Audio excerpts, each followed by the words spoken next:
Welcome to the Fearless Floyd Show. We'll begin in 2 minutes.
All right. Hello, everybody. Welcome to the Fearless Floyd Show. As always, I am your host, Fearless Floyd, and we are at the Skypony Gallery in Plano, Texas, Saturday, August 9th. It is 3:12. And we have Noel Benoist getting ready to do his presentation. And let me get the banner up here rolling, and I'll just give an introduction. Are you about ready? Yeah. All right. All right, folks, here we go.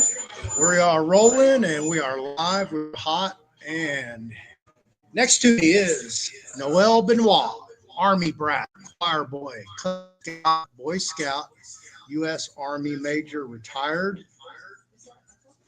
Got an echo. Hang on 1 second.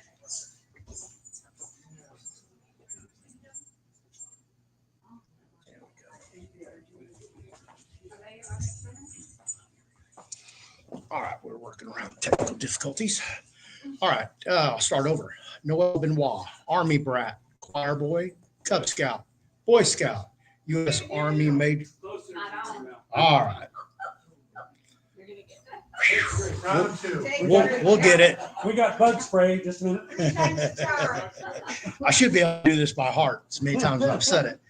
All right. Sitting next to me, Noel Benoist, Army brat, choir boy, Cub Scout, Boy Scout, U.S. Army Major, retired, NSA agent, man in black and whistleblower, and co-author of the 200-year plan with the late Ted Gunderson, FBI Special Agent in Charge, whistleblower, and author. Majestic 12, also known as MJ-12, is a purported secret organization that appears in UFO conspiracy theories. According to these theories, MJ-12 was a code name for a committee formed in 1947 by an executive order comprising of scientists, military leaders, and government officials.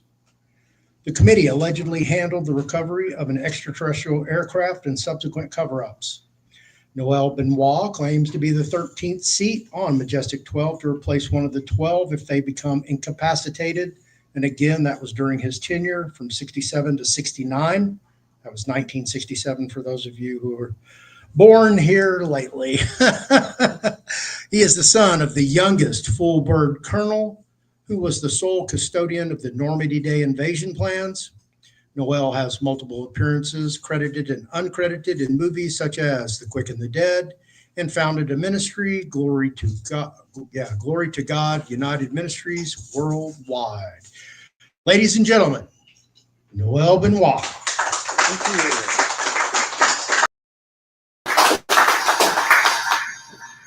you. Really good to be here and good to see all of you. And I'm looking out right now, and God has a purpose in all things. Nothing is ever by accident. And this room doesn't have a bunch of, say, kindergartners. This room doesn't have a bunch of, say, kindergartners or first graders or people just starting. You're all here because actually you're teachers and you're going to be teachers. If you're not a teacher already, you're going to be teachers teaching other people, because the world has been so locked into the physical and trying to explain the physical by the natural so that it hardly has an inkling. And that is the door that has opened up for MJ-12 to do what they've been doing. And I found out personally, MJ-12 is actually the 12 apostles of Satan. Satan is a counterfeit. To have a counterfeit, you have to have a real McCoy. And everything God does that's real, Satan tries to counterfeit. See? So we have to take the time to decipher counterfeit and real. Self is a hateful enemy. The Bible says enmity, which means a hateful enemy against God. That's why it tells us we have to mortify the flesh. Doesn't mean we destroy our flesh. It means we have to get rid of and neutralize all of our fleshly tendencies. Because God showed me a long time ago, all things start in the spirit. The physical is the manifestation of the current status of the spiritual battle. And God gave us authority to change it. Deep state is trying to get everybody to think physical and to focus on physical, because then we're defeated. Satan has more power than the natural man. God is the highest power.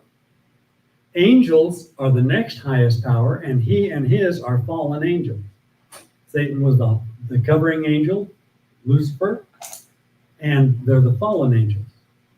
And then man comes below that. So on our own, we get kicked around. But if we find out and know who we are in the Lord, if we know who we are connected to the Lord, we start kicking tail of the other side. This battle we're in today for this nation is primarily spiritual. We need to pray. We need to speak in authority. We need to use angels, because we've all got legions of angels. The guy that came to Jesus, and Jesus said, they all are, what have we to do with you? Jesus said, who are you? They said, legions, for we are many. There's one of the problems, because people are not using their angels. The Bible lets us know we will one day judge the angels. And God showed me one time, because I didn't know, and I wasn't using the angels. He said, you come up to judge the angels. How are you going to judge them? And I went, what do you mean? He said, did you ever give them an order and ask them to do something? No. I thought, you're too important. They're too important. You're too busy, and they're too busy. He says, I didn't give them to you for a toy. And he says, you've been in the military. You know how to command. So he said, command, not out of self, not out of something I want. I have to ask the main man, okay, Lord, what am I supposed to do here? Where am I supposed to go? What am I supposed to say? What do you want me to do? By letting him lead me that way, he then is faithful to guard over his words and to perform them. Coming here, I've got air miles with American Airlines. I didn't just automatically use them, even though I could use them, because my home got hit by weaponized weather. 2 tornadoes and a microburst hit my home, didn't touch the homes on each side of me, didn't touch any in front of or behind, hit mine, and every one of them lifted. They were weaponizing weather in the 60s. And I told them, I said, you're going to change everything. They said, no, we won't. We can fix it. I said, no, you can't. I said, you take a rock, a small rock or big rock, doesn't matter. You throw it in a stream or a river, and you go pull it back out. I said, doesn't matter. You pulled it back out, because you have forever changed the current of that river downstream. I said, it's like when they line up your pool table and they put ping pong balls everywhere, and they throw one ping pong ball, and every one of those mouse traps is going to be triggered, and every one of those ping pong balls on that table are going to go. It's a chain reaction. You change one earth current, you've changed them all. The floods that happened in Texas was deep state's revenge because of Texas wanting to close the border. I mean, look at that flood and how it happened. And I told President Trump, I said, check what they were doing with the weather before, during, and after. They guided currents to come together. And they found that actually currents had been influenced, seeding had been done, and that's deep state and the deep state agents. Okay? Well, we're going to get revenge because we're going to get the final victory. Because a whole bunch of teachers that are going to start learning and teaching and having miracles flow through you.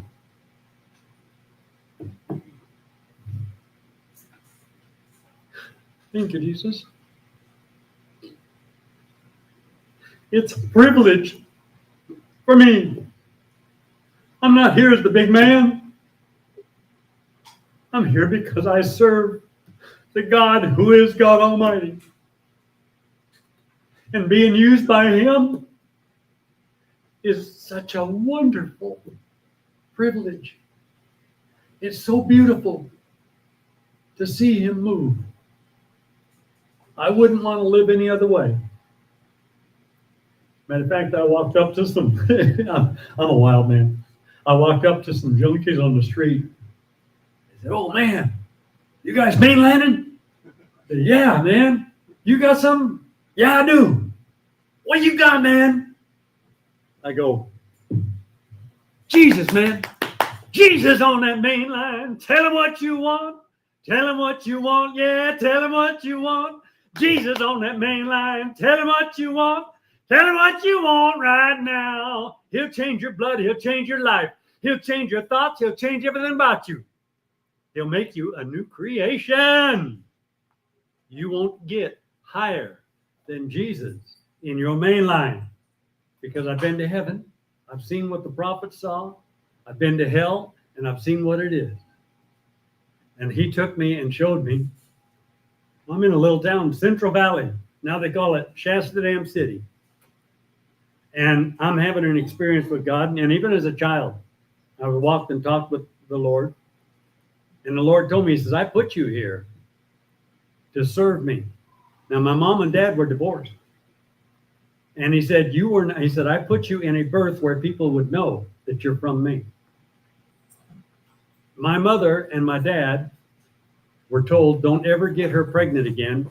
And they told my dad, if you get her pregnant again, you've as good as put your 45 to her head and pulled the trigger, because she and the baby will both die. In the 40s, if you were guaranteed dead, they put you in the forget about him ward. And the nurse would come through every few hours to see if you were dead yet. And she had a little bit of bread and water so you wouldn't feel like you were starving. But we both lived. And God said, I made sure that you got the name I want you to have. Nurse came in, said, it's a miracle, but it looks like you're going to make it. She says, you haven't named that baby yet? My mom said, no. She said, you don't name him in 1 minute, I'm naming him for you. And I don't know if God used this in that, back in, I guess, St. Louis or whatever, there's a museum that has our name on it, Benoist, Benoist. The first amphibious airplane was invented by, I guess he was my uncle. And my grandfather actually invented the double safety that prevented the flaps from sticking. And my uncle took the plans and everything, and he went east and started building airplanes. And he had the first airline where he started taking people from one place to another for pay. And his name was Noel. And he was signing a contract to build planes for World War I. And he loved jumping off the trolley car. But he jumped at the wrong time. He jumped off the trolley car and he ran smack dab into a pole and died. But his name was Noel. And I don't know if God hit her with the name, but she said, Noel. And the nurse started writing it. She said, wait a minute, I don't want to name him that. She said, too late. You said it. I'm writing it. What's the second name? She said, Thomas. Well, I found out as I grew up, our name, actually Benoist, Benoist, came from Benjamin, who came over here, or came into actually to France. He entered into France in 70 AD. He took Ben for Benjamin, added the OIST, and Benoist was formed. But my name in the Hebrew, Noel Thomas Benoist, is Noel Thomas Benoist. And it means nativity, birth of Christ, the twin seeker of truth. Where did I end up? Internal affairs for all matters of national security. And it was a trip because I'm running around with a battlefield major leaf on, and I got Joint Chiefs of Staff and a president calling me sir. Because seat 13 was, boom, I only answered to the 12. I had military rank, civilian status, and I've actually got a debriefing form that shows social security number for civilian, military number for military, and this is a 6768, and they didn't start using social security numbers for the military until way after 6768. So I had military rank, military credit for time served with civilian status, because that way, if the president wanted to give me an order, sorry, sir, I don't work for you. You got to go talk to the 12. And that's the way it's been for a long time. And they try, their main ploy, their main thing that they use is they try to convince people first. I thought I was working for God and country. And when I found out everything going on, I told them I thought I was working for God and country. And I said, I find out I'm working for a false God and the devil's 12 apostles. And they said, hey, you signed on. I signed a contract for life. My authority was a lifetime appointment. So my Department of Defense ID has expiration indefinite. You ever see Department of Defense ID with expiration indefinite? I got one. See, and I think we may even posted it on the web at one time or something like that. Might even have it. Oh yeah, I got it right there. I'll put it up here, and then right on this side right here, the very top, it's expiration indefinite. So I'm legally internal affairs all the way to my grave. And Deep State would love me to have me quit, but I'm not quitting. I'm stubborn. And God loves stubborn people. I mean, look what he did with Paul. See, that's what God showed me. I mean, he took this stubborn guy who was taking Christians and giving them to the lions, and he turned them into an apostle who gave us 13 books of the New Testament. Problem is, see, the Hebrew and the Greek is a picture language. And in actuality, to really understand the Bible, you need to learn more about the Hebrew and the Greek, and then understand the picture that is portrayed rather than just a few of the words. And that's where mankind makes a mistake. Because as we understand the picture, and then we understand our authority, we can examine things better, and then we can pray, and we can also get better results from God with, it says, pray for discernment, which is understanding, comprehension. Then, instead of coming against one another, we come against the spirits involved. I had a gal come up for prayer one time, and she went down, boom, I just started the Holy Spirit to move. And then the Lord showed me that things happened to her in Vietnam, and she was not letting it go. See, we forgive wrongs done against us, not to let more wrongs be done, but to put it in the hands of God. Because once we forgive it, it's not a burden on us anymore. Now we can say, what do I need to do? So instead of coming after her and more or less judging her, I started coming after spirits involved. Lies, deception, manipulation, hatred, anger, all these negative spirits. And it took us a couple of days working with her. But we worked with her for a few times in a couple of days. And when she came out of it, and later she said, my life is so different. And before, she had like bleeding ulcers that healed. And she became really cool, a nice lady. I had a landlady that was the same way. And I said, okay, Lord, you're going to send me down the road. I said, I turn her flesh over to the devil that her soul might be saved, and I claim her as a sister. She went through some medical. She went into the bathroom. I come back about 6 months later, and I went to the post office, and here's a letter from Nora. The first thing that hits me, what's she going to want now? She was greedy. I had candelabras from Israel. She visited my place. Oh, those are beautiful. Do you like them? Go ahead, take them. And then she'd hate me for giving them to her. She and her husband were sick. I made food for them and everything, brought them through that. She hated me for doing it. So here's a letter from her. I said, devil, this is not going to be bad. It's going to be good in Jesus' name. And Lord, if there's anything bad here, change it. It's going to be a good report. I opened it up. Remember all the cursing and venom that was in me? She says, I love you now. Come on over. I went over there, and her husband was named Henry. And by the way, he was the guy who was actually been in horticulture and agriculture for about 30, 40 years. He traveled all over the world for the pot growers, solving their problems. And his son was a sheriff. See? So I knock on the door. Henry answers. This is Henry. Nora here? He looked at me, and he knew there was always spark. Nora? Noel's at the front door.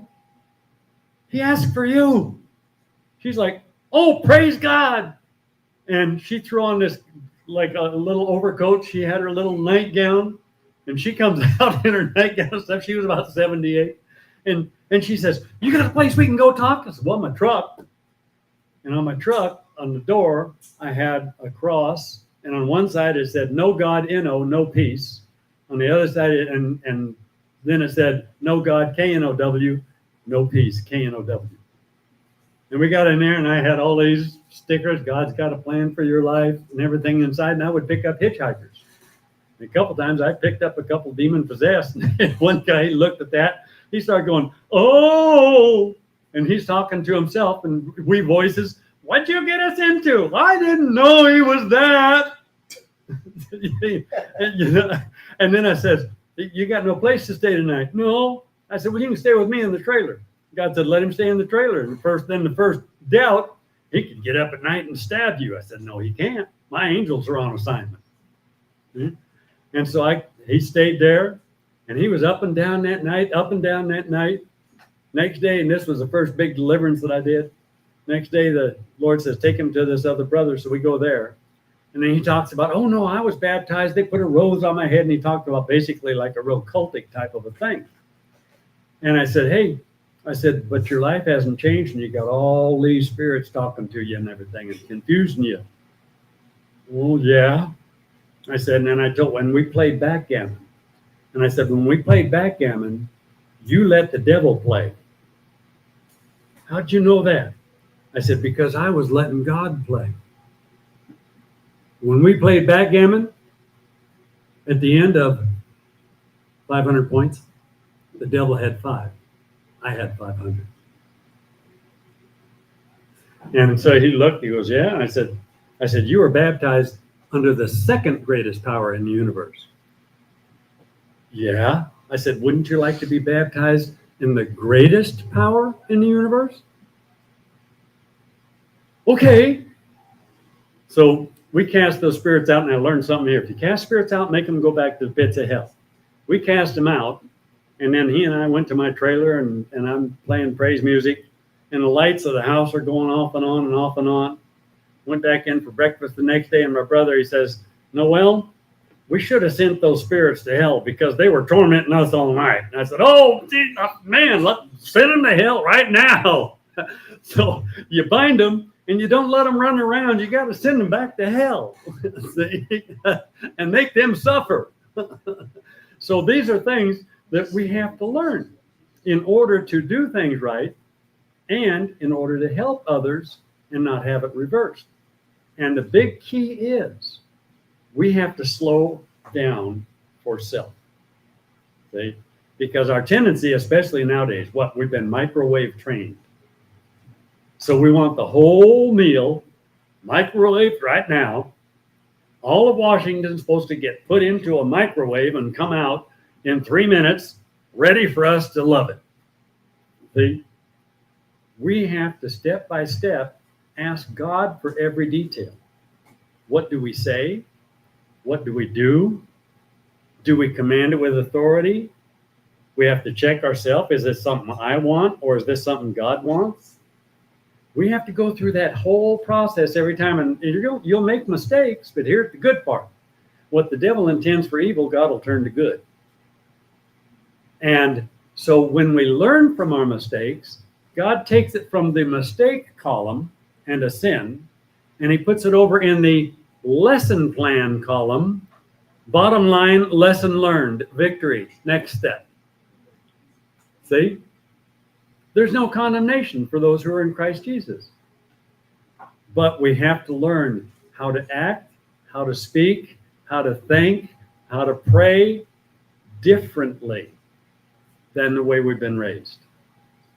And then sometimes we have to get into the other person's mind and ask God to show us, how can I make this person understand? And I have talked there to electricians spiritually in electrical terms and had them look at me and say, did you know I was an electrician? I said, no. Why did you just tell me all this stuff with electrical terms? I said, because God wanted me to.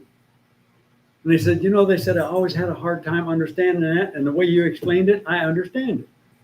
Because I identified positive and negative electrical currents and your powerful currents and then your minor currents, etc. Everything from a LED light bulb on up. See? And we have to know how much power do we release. See? And all of you today, you just started learning more and more and more about that. Because all this stuff up here, there's a lot of totally amazing stuff. None of it's me. I was the guy that God blessed and used to do all of this. I was the pair of pliers in his hand. I was his microphone. I speak what he wanted me to speak, and we don't glorify the microphone, see? And we're not here to have the microphone sit up here and just be something that everybody's looking at. But the microphone is a tool for me to use, and I and all of you are tools for God to use. And you will never be more blessed because he knows each and every one of us.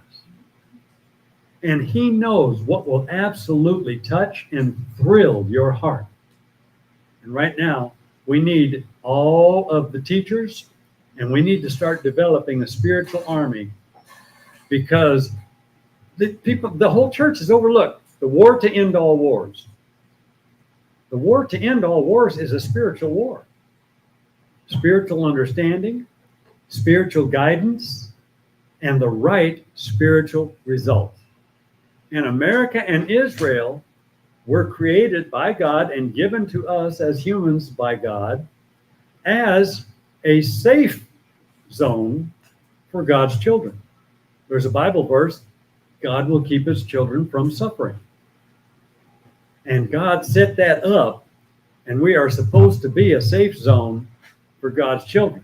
And that's why the devil is trying everything he can try to prevent that. President Trump had this hat made for me. He said, I got the hat and shirt just for you.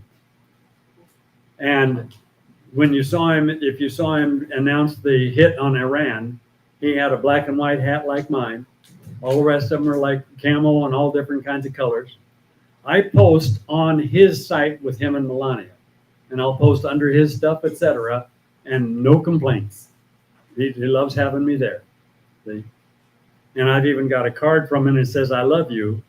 And I don't say this from habit, etc. And he's got this little explanation and a little white rose at the bottom. And you turn it over and it says, I say this to remind you that I will always love you. And it says, you're the best thing that ever happened to me. His wife, on the one hand, is the best thing that ever happened to him, but I'm the best thing that ever happened to him because God used me to call him back into a right line with the Lord.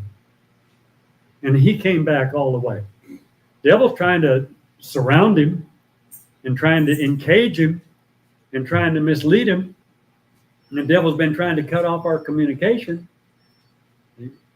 One thing all you can do tonight is tomorrow, whatever, you write to him at Mar-a-Lago. Mar-a-Lago is a stronghold for him. Or you write to the Faith Center in Sister Corn and say, hey, give this to the president. And let the president let you, or God let you guide you in what to write. See? Because I've got messages from him. Are you getting all my messages? And I go, oh, no, and I know you're not getting all of mine. And there are people manipulating, and unfortunately, one of them, I believe, is Elon Musk. And Trump knew that my place got hit. He wanted to send me some help for 4 months. Elon Musk, did you get our package yet? We're going to take care of you. Did you get our package yet? And after 4 months, I said, hey, if that package hasn't been delivered, then it's totally lost. And if it got delivered to the wrong address because I don't have it. Then he came back and he said, I know, it's still with me. He said, I've got a better idea. Go to work for me and I will cut you a check within 24 hours. So he wanted me, because I'm actually right here. The president said he wants me to be his personal advisor at cabinet level. So everything I say and everything, basically there's evidence of all of it spread out on the table up here. And the highest, actually, a lot of people in intelligence don't know the real highest authority, etc. The old top secret, I got cosmic, and that allows them to deal with ETs and stuff like that.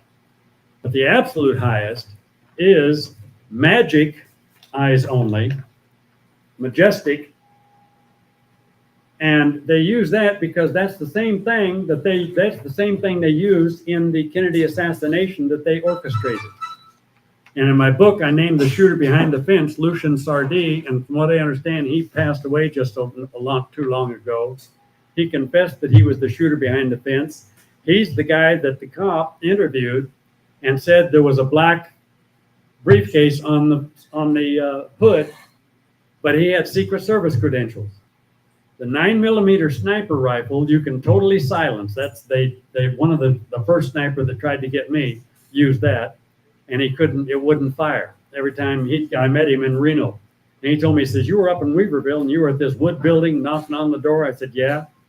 And he says, the porch light went out next to you. I said, yeah. I said, I remember that because I thought, okay, did a cold wind knock that out? And it was hot. I felt it. Nothing was hot about any of it. I said, oh, well, don't know what that's about, Lord, but whatever. And God stuck that in my memory. He said, I had aimed at you, my rifle wouldn't fire. I aimed it in the air, it fired. I aimed at you, it wouldn't fire. He said, I thought maybe it was an angle. So I moved it over to the porch light, fired, and it blew the porch light out. And the 9mm sniper rifle you can totally silence it. The 9mm sniper bullet has an air bubble inside. When it hits something solid, it explodes.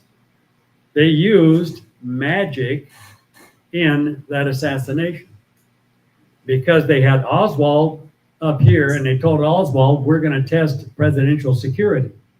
The president is wearing a mic on his shoulder, and you're going to fire a blank, but you got to aim right at that shoulder because the mic will be able to tell if it's a bullseye or not.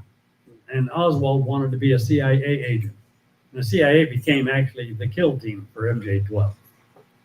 And so they tell him, you got to hit that. Well, he fired, and it's a real bullet. Then the president goes forward. Now, the grassy knoll has a soft flesh shot right under the skull. So now the 9mm sniper bullet goes in at the soft flesh under the skull. When it hits the skull, it explodes forward. So now you got ballistics people looking in front of Kennedy, and you got people looking up at the book suppository, and nobody's looking at the grassy knoll. And they told him, and they said, well, this guy Noel named you as being the shooter behind the fence. He says, yeah, well, he said he was dying. He said, yeah, I was. And he said, for a little something as an ace in the hole, he said, I bit the 9mm bullet casing and I tossed it onto some tall grass around the grassy knoll. They took a metal detector and they found the 9mm bullet casing with a bite.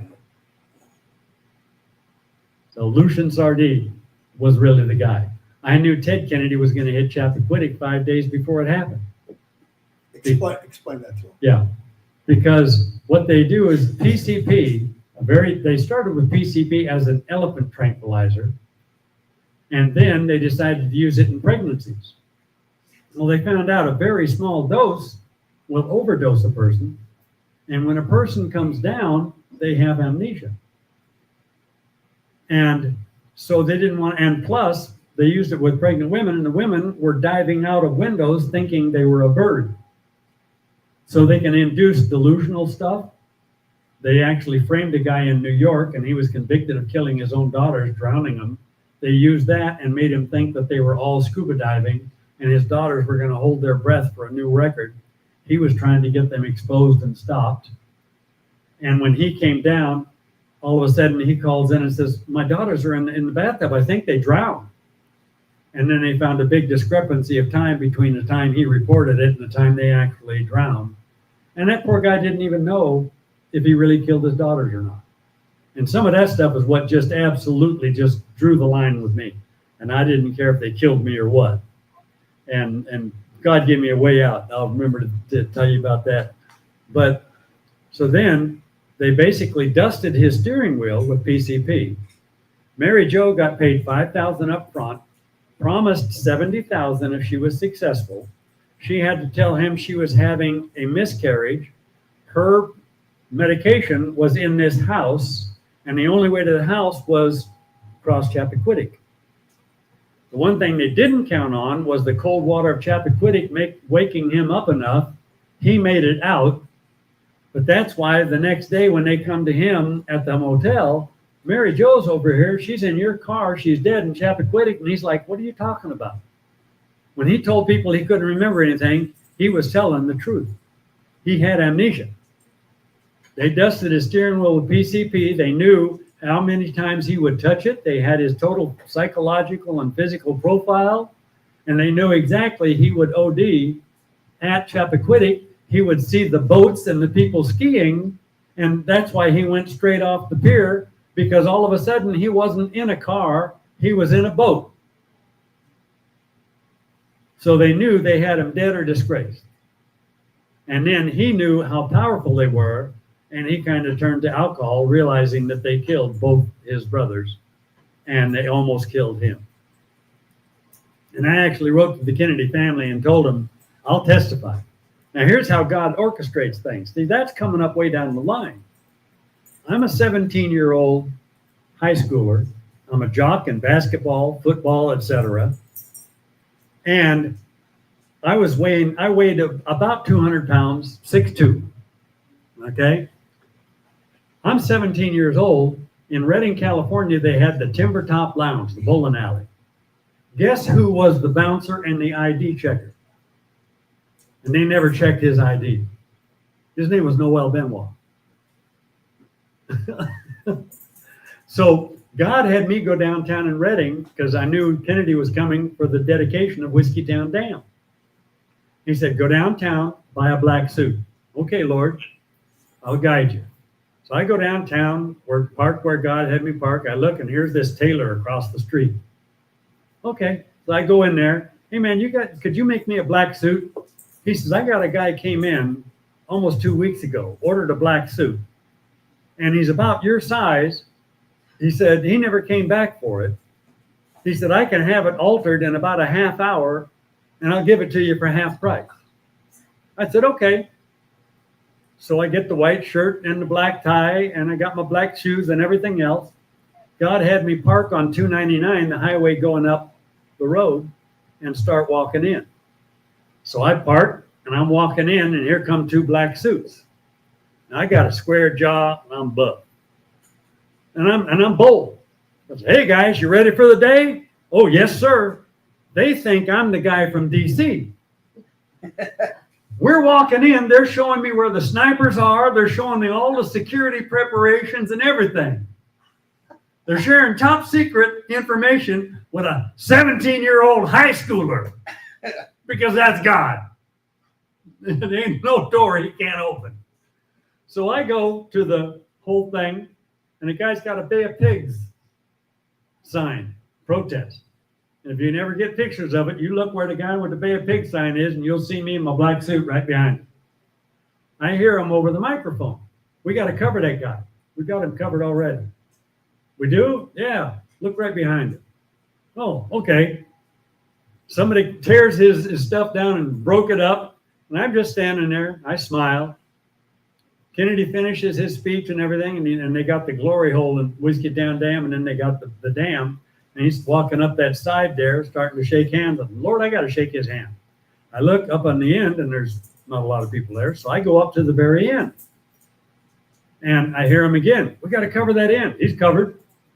Look, there he is right there. Oh, okay. So Kennedy shakes my hand, and he goes back a little bit, and he looks back at me. He shakes a few more hands. He looks back at me. Shakes me, and then he looks back at me. I said, Lord, are you showing him something or what? I said, I got to find out.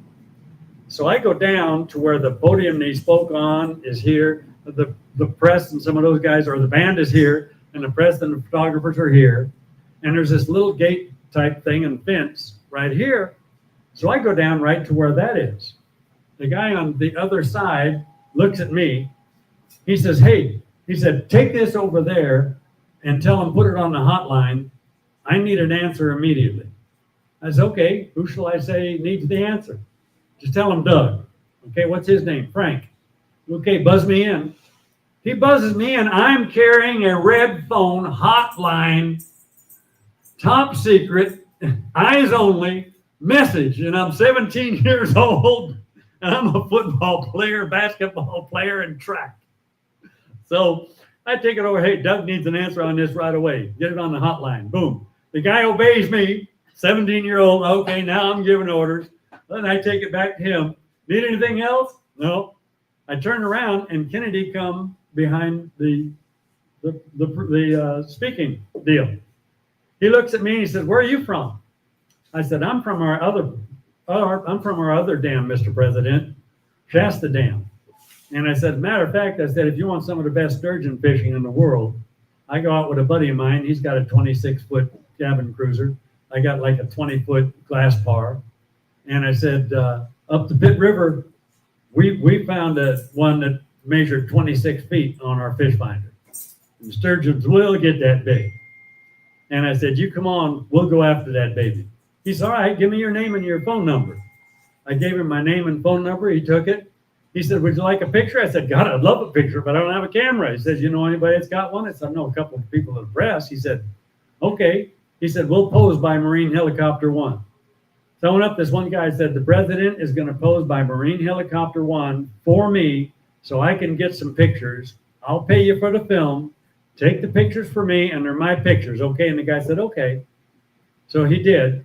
And then when they killed him, I sent my pictures to Jackie. But then I also watched all of that. And the first doctor that had a press conference, he came up and he describes the magic bullet. But then, if you can get that film, I'd love to get a copy of it, because then he raised his other hand and he said, however, we also have brass fragments of a bullet we cannot explain. You never heard any more about it. That was brass fragments from the 9mm sniper bullet that exploded. See? So right there, I said, okay, something is wrong in our government. Now, I didn't tell him when I went in. My dad was the guy who kept the Normandy Day invasion records on his person 24/7, and the president gave him the power and authority to shoot and kill anybody who tried to get those records without signatures and orders signed by the president. And he held his 45 to the head of a 3-star. Said, sorry, sir, you don't have authority. The 3-star goes, I got authority right here. He said, no, sir. He said, that's not order signed by the president. And he said, you are going to turn around and get out of here, or quite frankly, you're just going to flat lose your mind over this. And the guy looked at him, I believe you do it. He said, yes, sir, I will. And the guy tried to get him transferred to his outfit. My dad was afraid he was going to get reprisal. My dad found out later the general said, anybody who's that good, I want him guarding my records.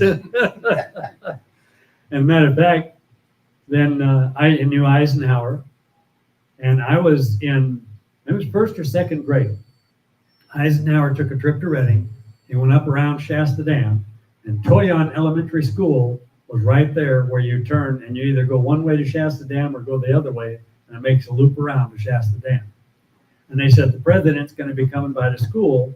We want you out on this little point of land to wave to him. I said, okay. So I get out on the point of land, and he's coming by. I wave to him. He stood up and he saluted. I told my dad, I said, Dad, did I mess up? Should I have saluted? Dad said, no. He came here because he wanted to see at least one of my boys. That was Eisenhower. And I said, man, that's a president. That's a friend. That's a normal human being. And I decided right then and there, I'm going to get into this stuff. And I'm going to find out what was done to Kennedy.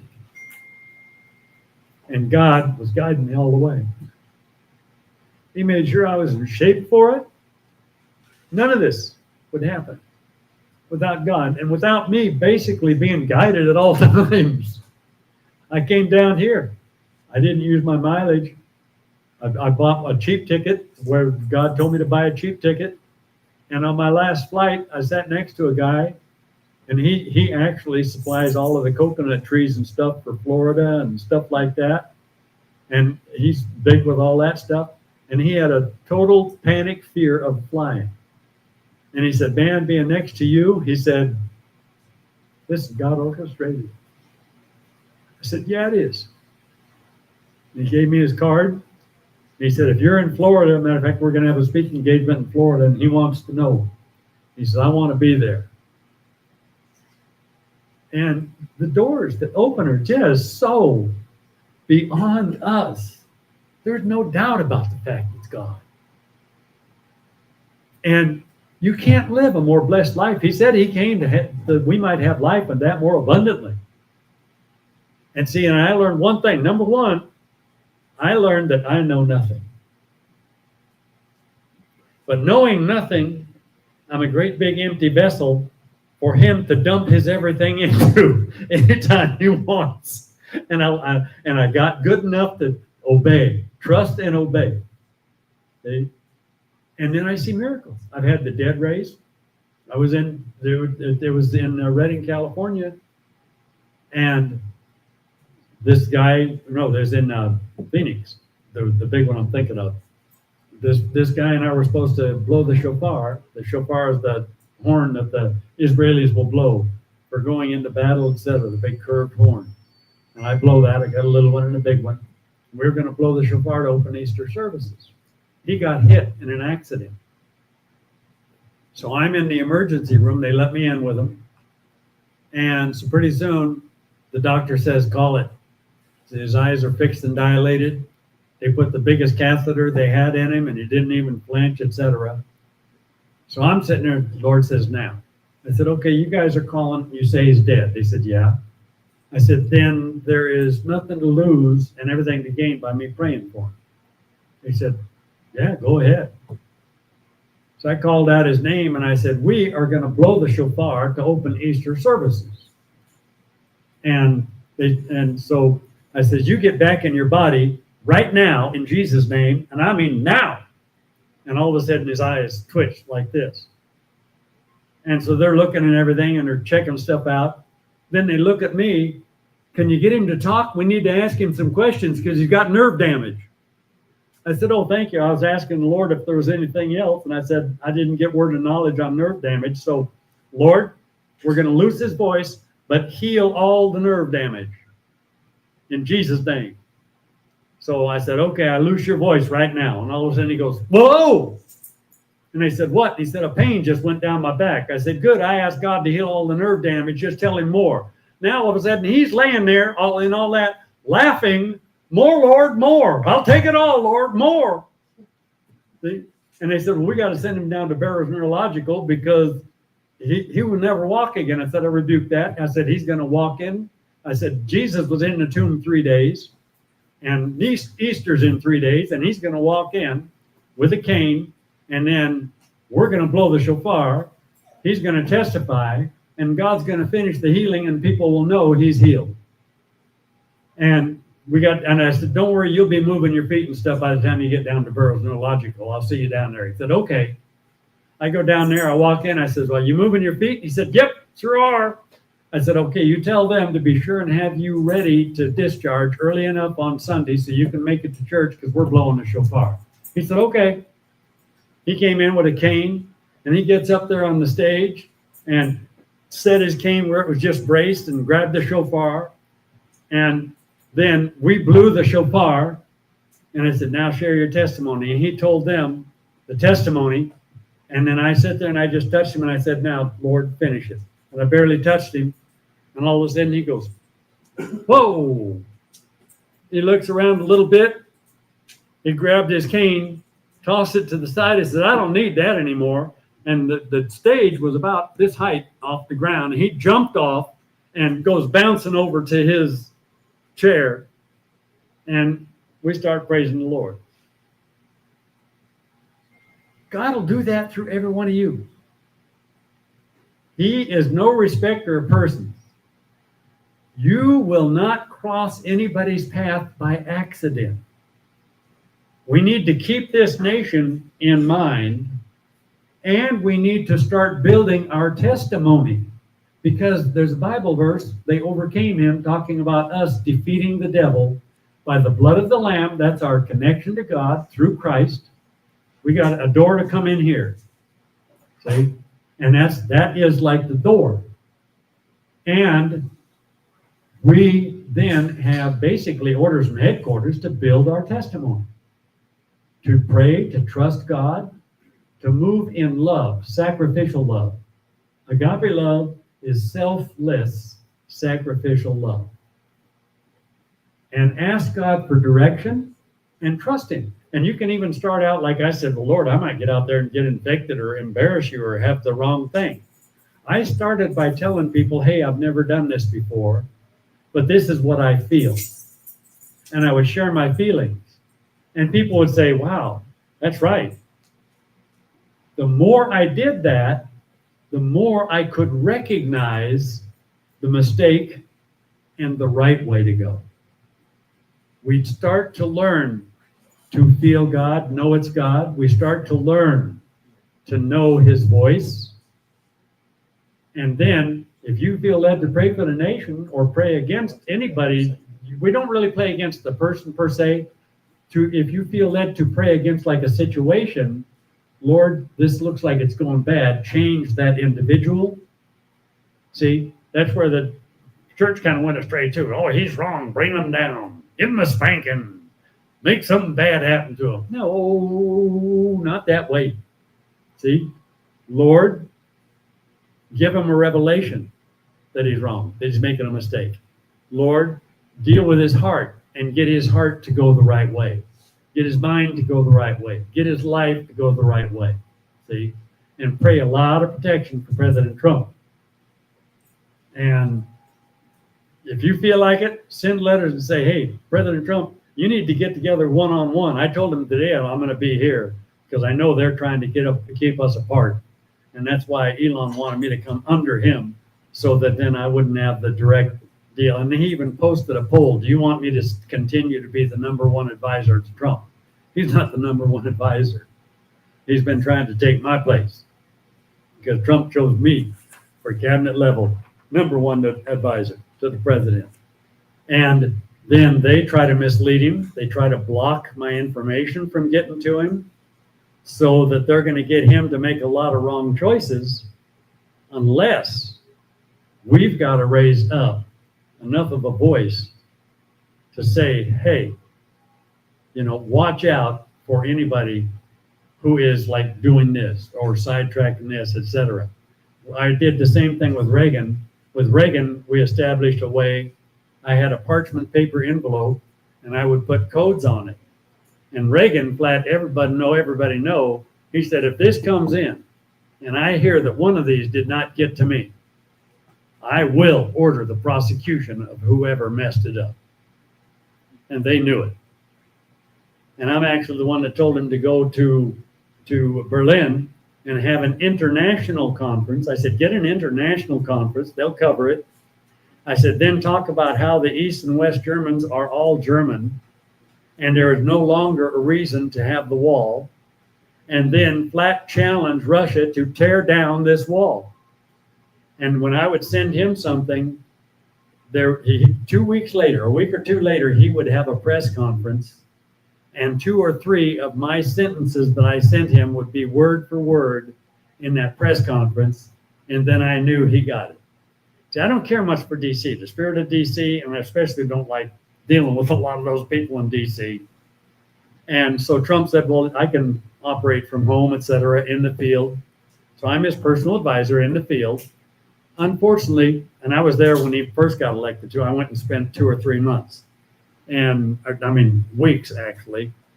And this is when he first went, that's my DC ticket right there. See? But, and they're strong. The bad guys are very strong in DC.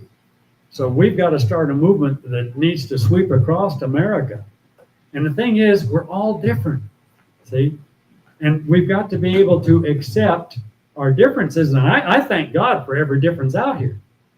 I thank God that he really wants to use all of you. That's why I get overwhelmed because to me, you are a gorgeous part of the Lord. He called us the body of Christ, and you're the part of the body of Christ that looks beautiful. See? And we got to spread that beauty. And we got to spread that knowledge. And see, when I pray for somebody for healing or coming, I see in the Spirit. We have to learn to see in the Spirit.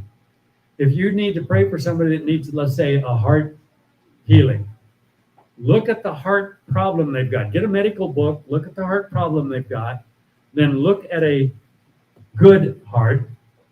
And when you're praying for them, picture the heart problem they've got becoming that good heart, and then you command it in the Spirit. Because under the New Testament, even the devil and all his spirits are under the New Testament covenant and authority. The New Testament covenant was made with all of creation. So we were given authority by that New Testament. We don't get high and mighty and proud, but we don't let the devil push us around. See? And matter of fact, my car broke down, my BMW. I got the BMW that actually John Glenn rode in a Cincinnati parade. And it's the one of the first BMW. They had the BMW parade model before they had the 325 IC. And people saw the BMW parade model in some of these parades. I'd love to have one of those. They started making the IC. And I got historic plates on it. And all of a sudden it broke down over water. And I said, well, maybe I broke a water hose. Found out it's got this little plastic type of a dispenser deal or whatever. The main line comes in and then it goes to the rest of it. And that broke. But I didn't know what the problem was. I prayed. And so then I called the towing outfit. Where do you want it to go? I said, well, I don't know. Maybe I'll check Les Schwab. Couldn't go there. Make another call. Made 5 or 6 or 7 calls. And finally I said, okay, I just got to get the tow truck to come. Tow truck guy came and he says, where are you taking it? And I said, well, Les Schwab, but they don't really have a full service outfit. He said, I got a place, I'll take you. And he gave me this card. He took me to a mechanic. Within 5 minutes, they had that little part pulled. They said, don't worry, it'll be ready for you when you get back. And they love the Lord and they're Trump supporters. Out of the whole of Reno, boom, boom, boom. Through prayer. God will give you answers. We got to trust him. And if something is not happening, I figure, okay, Lord, it's not time now, or maybe it's not supposed to happen. Either way, I put it on the altar and I give God time to teach me what I need to learn or have me pray what I need to pray, like with my landlady, and she got saved. Matter of fact, her husband thought she got into his drugs because she went into the bathroom. She said, I knew that you and my daughter had something and I wanted it. Her greed got her saved.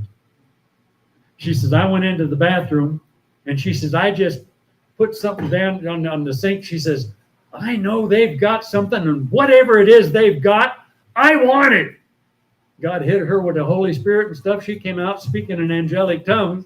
And her husband, who's the big counselor for all these growers and stuff and drug people, thought she got into his drugs. And that week, she was taking the whole family to revival, and they were going. It's wonderful. You can have such a great time in the Lord.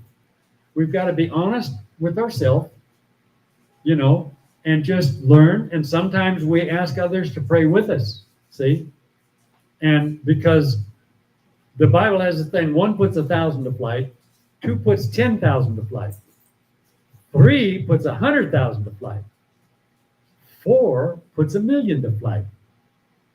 So the more prayer and agreement we get, the more power there is headed for the answer and coming against the attack.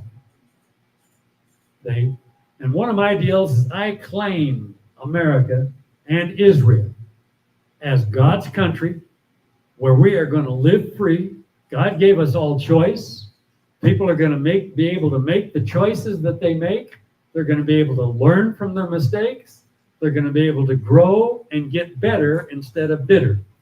All these people trying to control stuff create a lot of fighting and a lot of anger. See?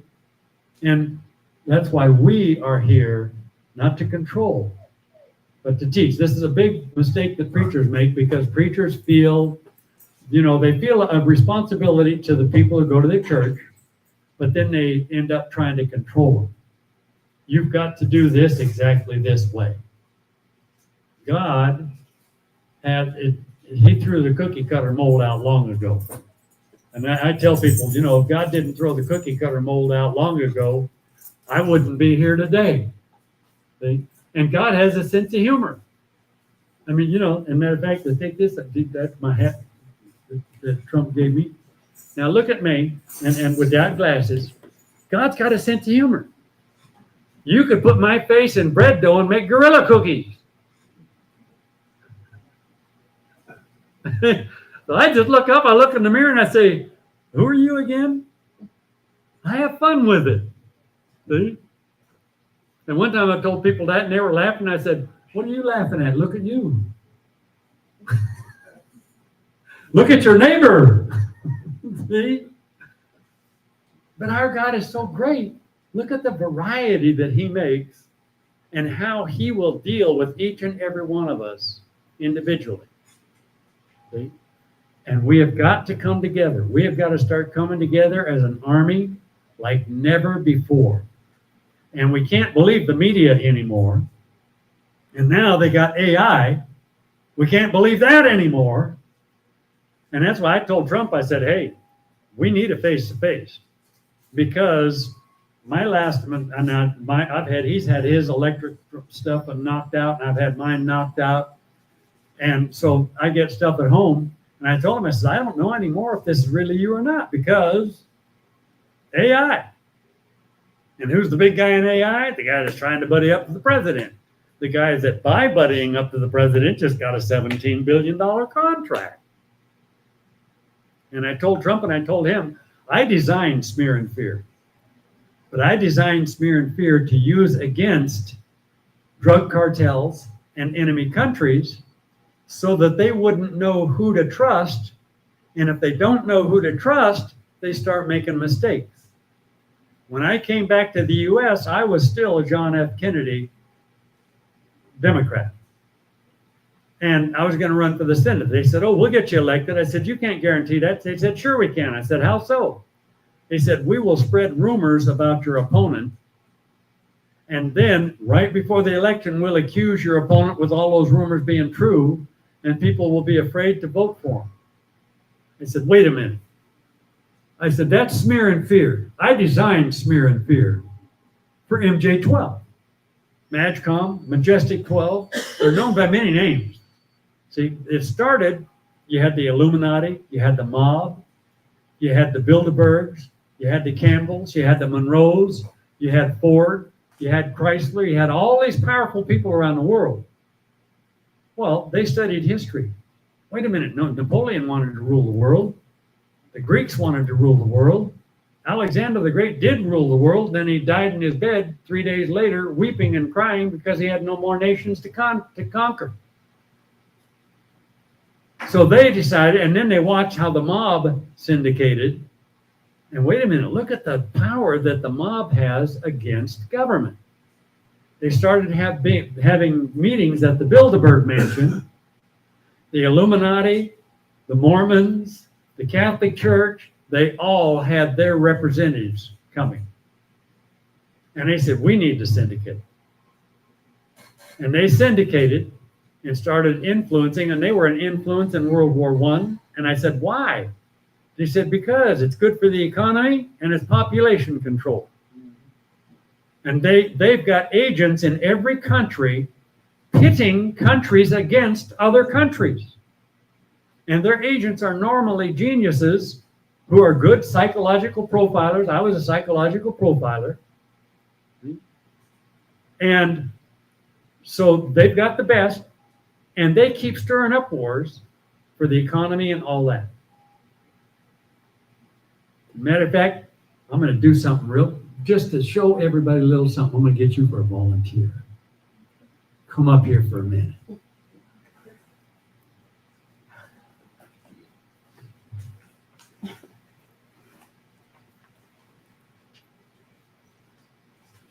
What's everybody your name? Laura.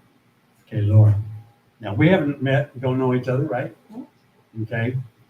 We're going to take a little walk. So you're going to pretend that we're taking a walk anywhere in the world. Mm-hmm. Okay.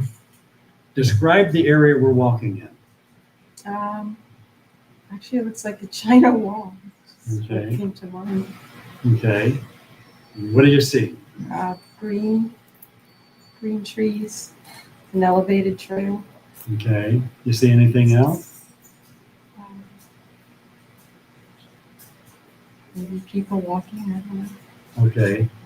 Now we walk I up. can't hear you back there. Oh, is that right? Okay. Yeah. We walk a little bit further, and on that trail or on that wall, there's a cup. Describe the cup. It's like silver, and it has a dark band around it, top Okay. of it. Mhm. Okay. Now, we're going to walk a little further. What do you do with the cup? Pick it up. Okay. Now, we walk a little further, and you see like a lake over here. Describe the lake. It's blue. It's peaceful looking. Mhm. Big green trees all around it. Okay. Now we walk a little further, and over here you see a house. Describe the house. It's like a 2-story, kind of like a farmhouse looking. Okay. You walk up to the house and you look in the window. Describe what you see in there. Table, Mhm. chairs, not a lot of wood, Mhm. not a lot in there. Okay. Now we walk around behind the house. What do you see behind the house? Just like forest, lawn with forest beyond it. Okay. Now I'm going to tell you a little about yourself, and then you tell me if I'm right or wrong. Okay. Number one, you have actually no problem with self-control, and you see many things like sex, mate, etc., as kind of like a natural, normal part of life. And if you have a mate, like a husband or something, you would actually see your mate as a treasure, even if your mate had a little bit of a bad side. And you would see marital sex as very pleasurable, nice, and you realize death is part of life, and you see it as a lot like life, including the afterlife. Would you say I just psychologically profiled you? A lot of it, yeah. See, not bad for a minute or two, right? No, What do you think I could do in a day or two? a lot more. See, and this is what deep state looks like and what they look for. See? So everybody thank our volunteers. Amen. And how was that good? I mean, as a matter of fact, one of these up here, these are law school, all right?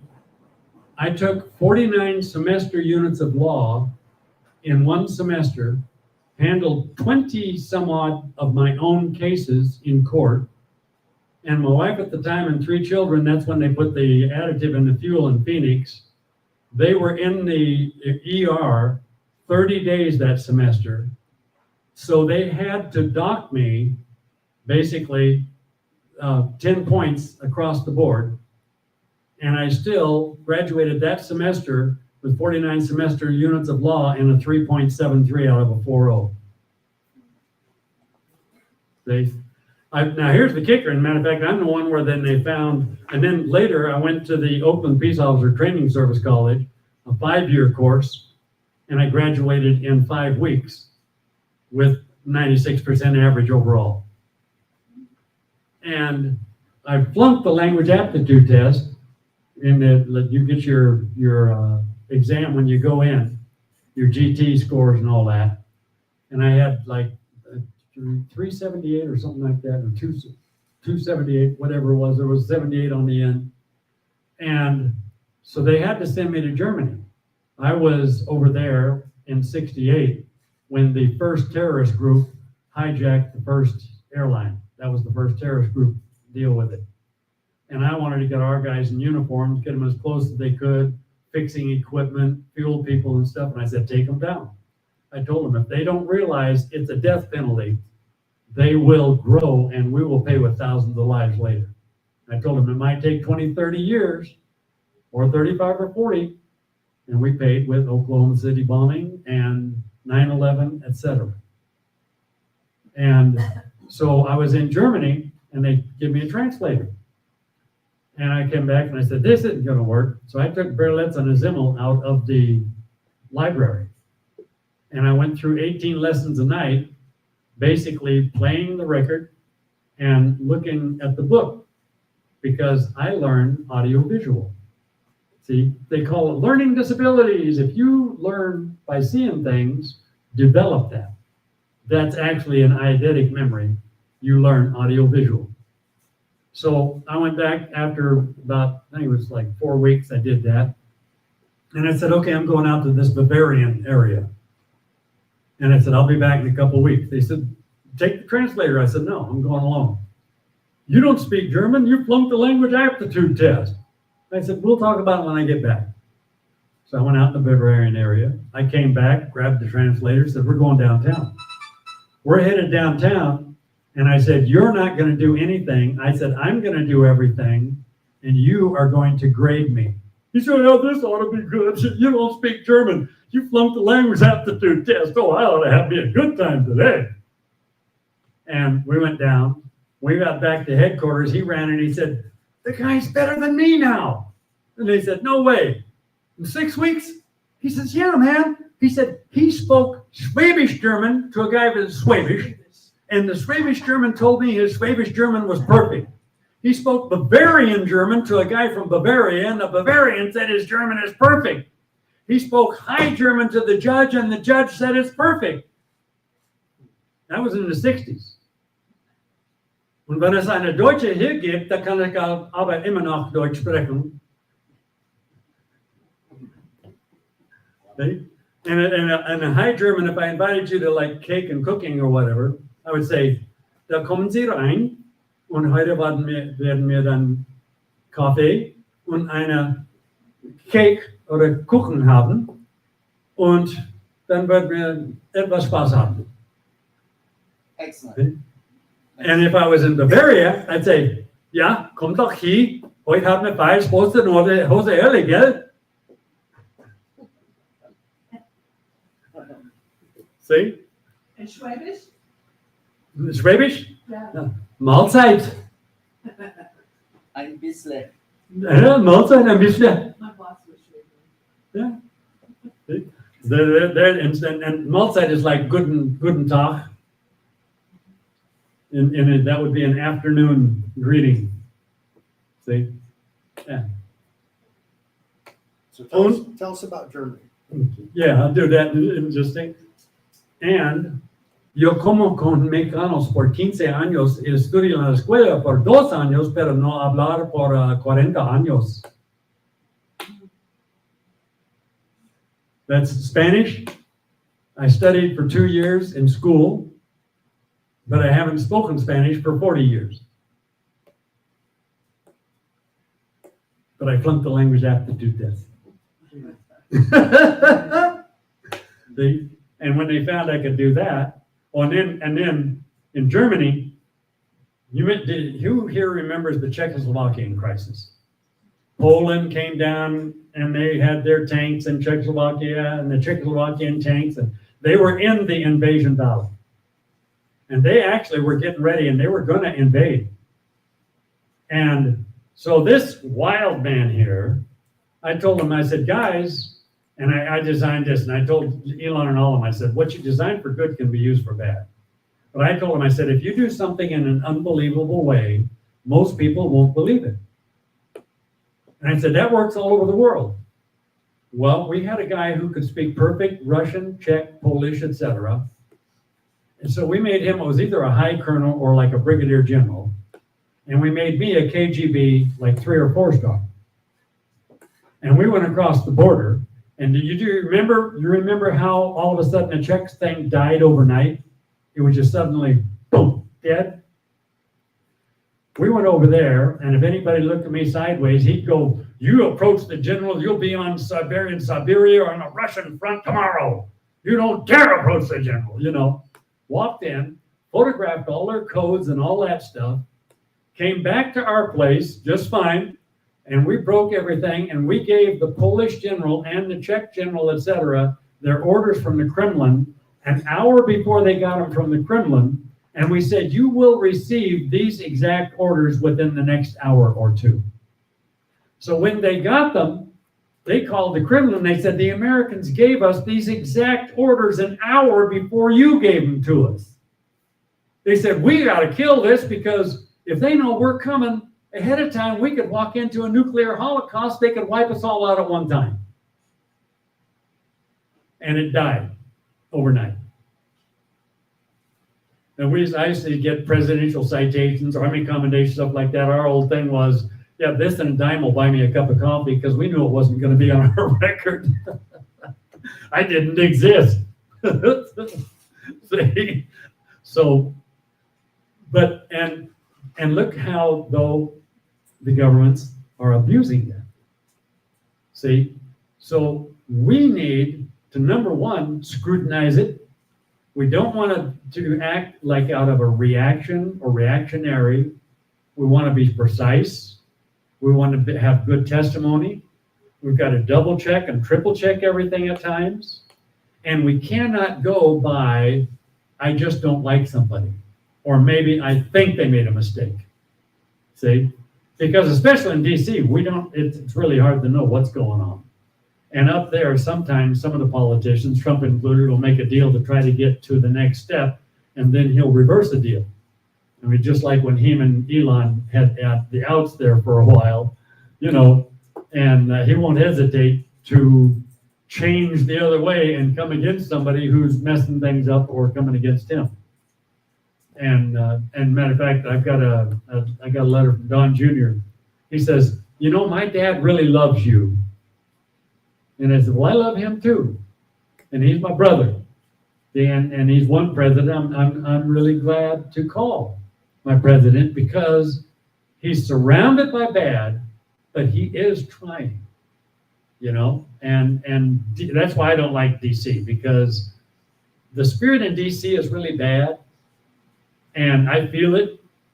And matter of fact, his first time that he was in, when I went, I told the Lord, I said, "Lord, you know I don't like the ice cold, the freezing rains and all that."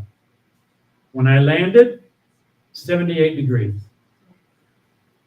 And we had a few discussions, and I said, I wanted to start charging with treason and start treason trials right away. And I told him, I said, if you listen to these other guys, and I worked together with John McCain, he even wrote a deal to me, and he said, oh, there we go. Where'd my McCain?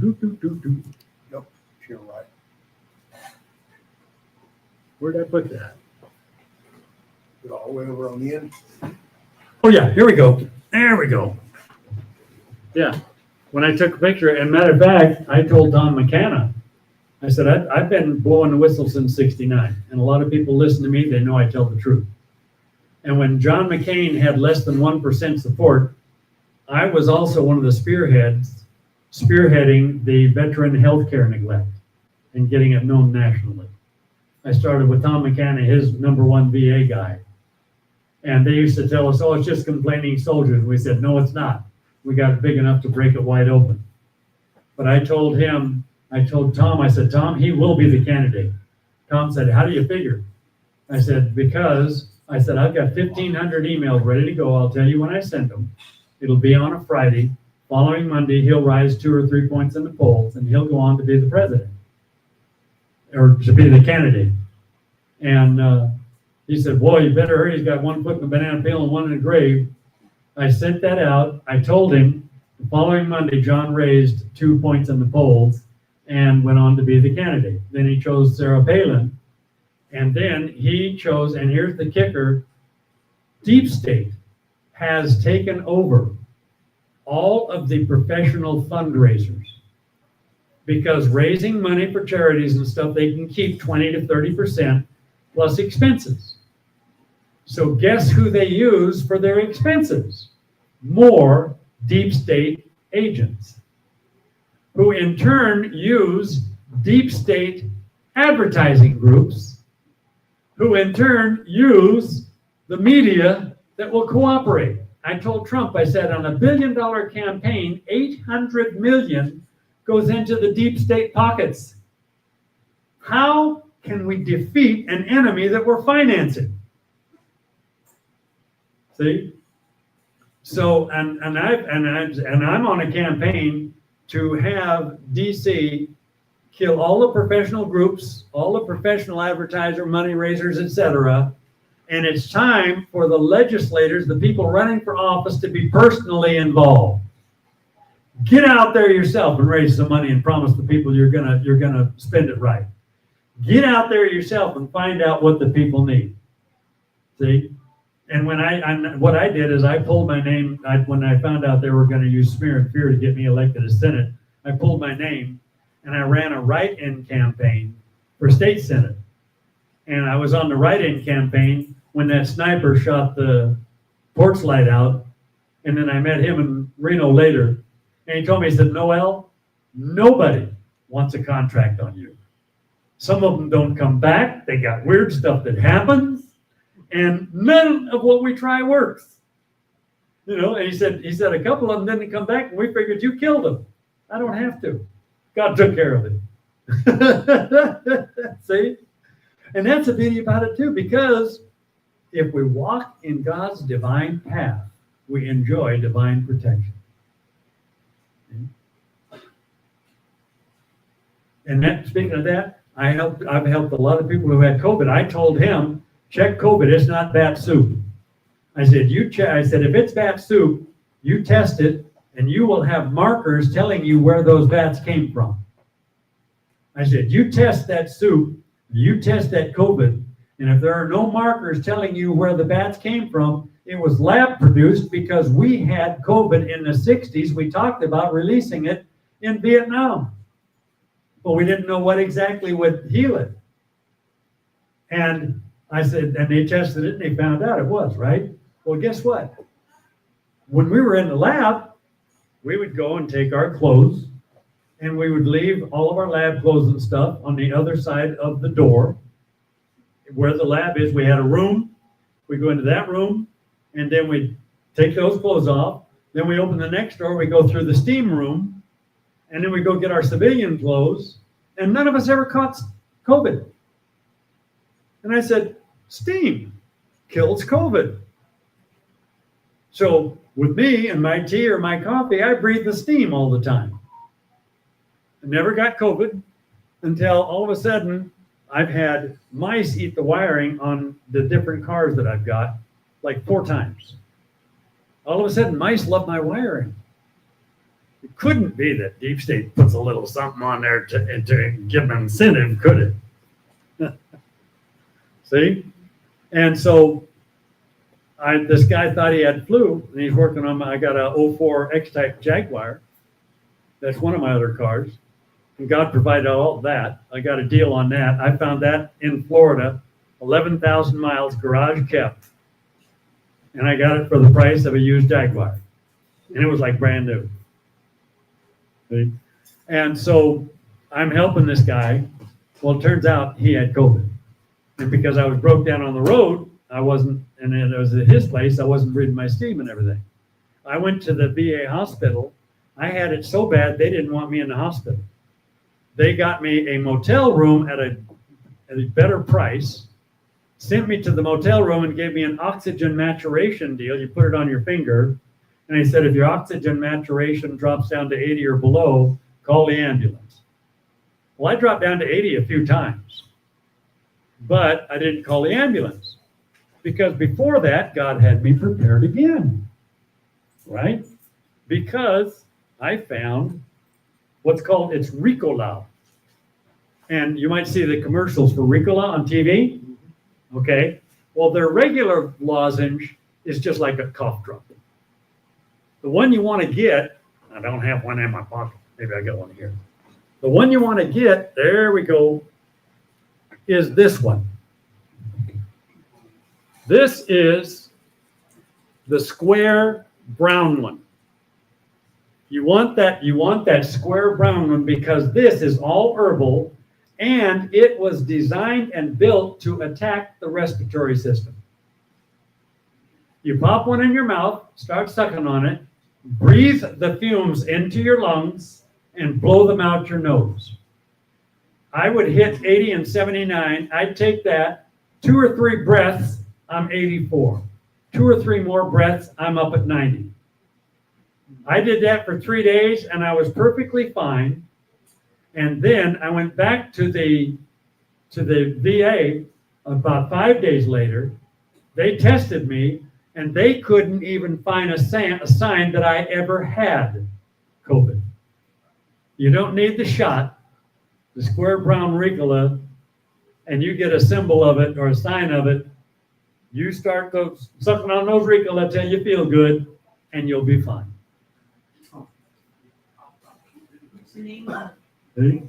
What flavor is it? It's actually the brown one. It says, I think it says on the bag, like designed for respiratory or whatever. It's in the yellow bag like this, but it will have a picture of the actual brown. It's kind of a glassy brown on the picture. Now Walmart has them. That's over the counter? That's over the counter. Yep. It might have like honey something or other on it or whatever. Yeah, it's got a picture of the brown square one, and that brown square one is for respiratory, and this knocks COVID out immediately. Yep. Doesn't even last a day. And I have given this to some people that the hospital was worried were going to die. And I'd slip it to them. Slip a few to them. I'd give them like 12, 14, 18 of them and say, hey, just suck on this. You're going to feel better. Put one in your mouth now. And then I'd tell them, start sucking on it. Breathe in your lungs. They breathe in their lungs. Now blow it out your nose. They blow it out their nose. And you could watch their oxygen maturation thing. I said, now watch your oxygen maturation. And it would climb. And I'd say, don't you feel better? And they go, yeah, my lungs feel better. And every one of them, not more than 5 or 6 days, every one of them were discharged just fine. Okay. And I told Lloyd, I said, man, I should go invest with Ricola before I tell people that their stock's going to go up. But hey, whatever. You know, my treasure's in heaven, so I don't care. And I care about life. So that right there, that is the COVID cure. You think it's better than ivermectin? It's better than anything. Is it? All right. Yeah. There's no side effects whatsoever. It's totally herbal. And I mean, I hit like 78, 79, 80. And within starting to suck this and taking 3 breaths, I'm up to 82, 83, 84. Yeah. And within 3 days, I was fine. But I had the motel, whatever, for 5 days. So I waited a couple days and I made an appointment and said, I got to come in and see you and have you guys test me. Oh, what about COVID? I said, I'm feeling great. Really? Yeah. Well, okay, come on in. And they took their tests and everything and not a trace of COVID anywhere. Not in my mouth, not in my throat, not in my nose, not in my blood, nowhere. They said, are you sure you had COVID? I said, yeah, it was so strong they didn't even want me in the hospital. And they said, man, we can't tell it now. Yeah. Yep. So spread that around because we got people that deserve the good stuff. See? So tell us about your Majestic 12. Okay, yeah, in MJ 12, and matter of fact, I already told you guys and I showed you how they look basically they look for geniuses, and then they convince geniuses. And as a matter of fact, that's one of the things they said. Because I told them, I said, guys, I said, you know, because they said, and literally, this is word for word, our conversation. They said, people are too stupid to decide their own destiny. So we must decide it for them. Now that was their comment after I said, hey, there was a bunch of Christians overseas saying no king but Jesus, and the kings didn't want them around. So they said, hey, you want to go over those seas? Go ahead, man, bye-bye. And then they found out that the land they found was really super rich, and they said, wait a minute, now we got to send, we decided to approve your church today, and you're going to be the king's pastor and minister, and go to America and let all those heathens know they're all going to hell, and bring us the gold and silver. See? And matter of fact, I put this in my book, and Pope John Paul actually said that's true. And he asked the guy that gave him my book, Ramon Riley, he asked Ramon, he said, would you please ask your people to forgive us for our part? Pope John Paul was a good guy. He really was. Yeah. And so I sit there and I says, no, I said, God gave people choice.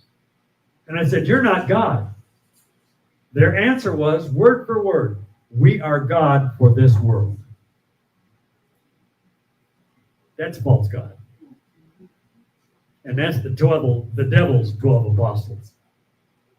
Say, anything, and Jesus gave us the test, the litmus test. By their fruits you will know them. Trump raised his boy, Barron, and his boy is singing gospel songs. His boy took $1 million out of his trust fund, and Trump let him do it, and he gave it to a bunch of underprivileged children. That's good fruit from a boy. And that's some good teaching from a parent. See? We have got to judge the results of what they do, not even what they talk about what they're going to do or what they might do. See? And even the process. Sometimes we're going to let the process play out, and they might change toward the end. I mean, God let me go some really bad places. Matter of fact, I thought I was working for God and country. I became a murdering American whore. That was my job. Explain that to them. Have sex with them and get information. So I was doing sex for information and sex for promotion, etc. Well, that's a prostitute. You're getting paid for sex. That was a male prostitute. Seduced the right ones that we could get information from. I wasn't doing it for love. I was doing it because I was one of them. And God actually warned me when I was a kid, because the teacher for the children, matter of fact, I got the word God from God. I'm in my bed and I'm about 5 years old. And I wake up and I hear good morning. And I went, John? Jimmy? Jimmy was my best friend, John's my brother. And I go, man, I must have been dreaming when I woke up. So I laid back down and I'm looking at our closets here like this, and I'm looking at the closet and I, good morning. John, Jimmy, you guys playing a trick on me. I'll get you. Nothing. Oh, that's weird. I laid back down and I'm looking at the ceiling. And like the Bible talks about the cloud that hovered over the tents of Israel during the day, this cloud came through and I felt so much love. I couldn't be scared. I just felt this love and I'm like, oh, wow. Who are you? I'm God. Oh, hi, God. I'm Noel. Well, actually, I got a second name, Benoist, because I just felt like I had to tell it. You got a second name? Uh-huh. What's your second name? Jesus. Oh, I got to be totally honest with you. I mean, my family, I've got 3 names.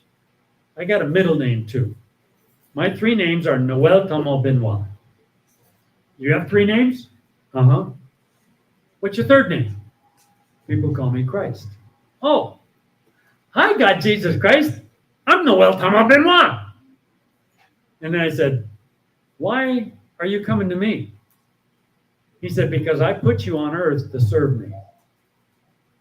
And he said, I put you in a birth where people would know I put you on earth to serve me.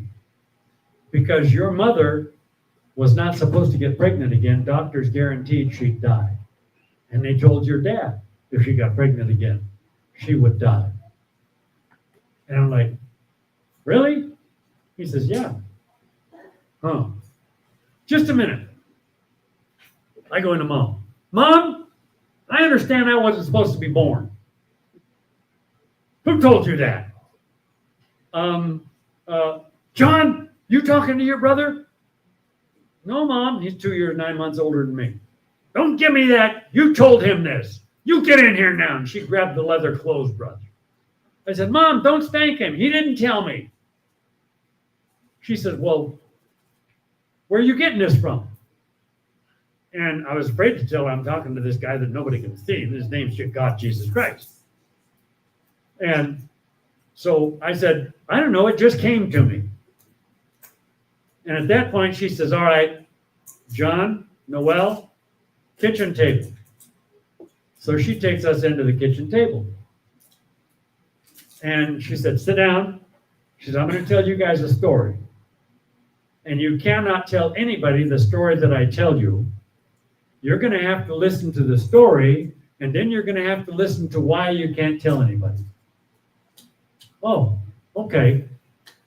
And she told us about our Jewish ancestry. The name Benoist actually came from Benjamin, who went into France 70 AD, took the B-E-N, added the O-I-S-T for Benoist, and became the French wine family, because in Israel they would put the vineyards around the town, so an invading army had to cut their way through the vineyards or zigzag through, and the archers could pick them off. So they established that for France and became the king's wine family. The OITs later tried to say, oh no, that's Benoist, we're Benoist. And the kings and the courts said, we're not taking away 70 AD. And people don't know it. All of your Benoists are related directly or remotely to one another, and they are related to Benjamin of the tribe of Benjamin. That's where it came from. So like the girl that played Supergirl, Benoist. Boom. Monique Benoist wrote the Lovelorn column for San Francisco Chronicle. Relative. See? And I got into knowing my history, et cetera, because of God. And so then I'm back and I'm in my bed again another day. And all of a sudden and my mother told us how they call Jews the Christ killers. And that American Indians were considered lower than a dog, so we couldn't tell anybody.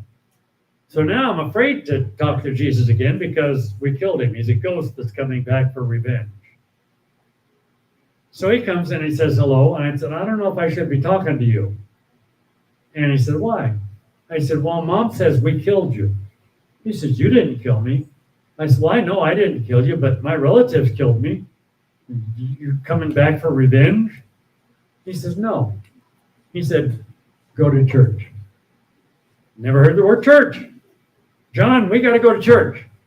What's a church? I don't know. All I know is we got to go to church. What do they do at church? I don't know. All I know is we got to go to church. Let's go ask Mom what a church is and what they do. Now, Mom, being a good Jewess, had to explain it this way. Mom, what do they do at church? Well, they teach you about God there, and they teach you about Jesus. So they had to be separate. See? Well, right away, okay, we got to go to church. Right? And so then John says, well, if our best friends will go to church, we'll go to church. But where churches make a mistake is they get too into the letter of the word, or they get into the solid definition, and they get into this real strict line. Because the word is a living word. That means there's a whole lot of stuff in there, and there's more than just a one simple interpretation.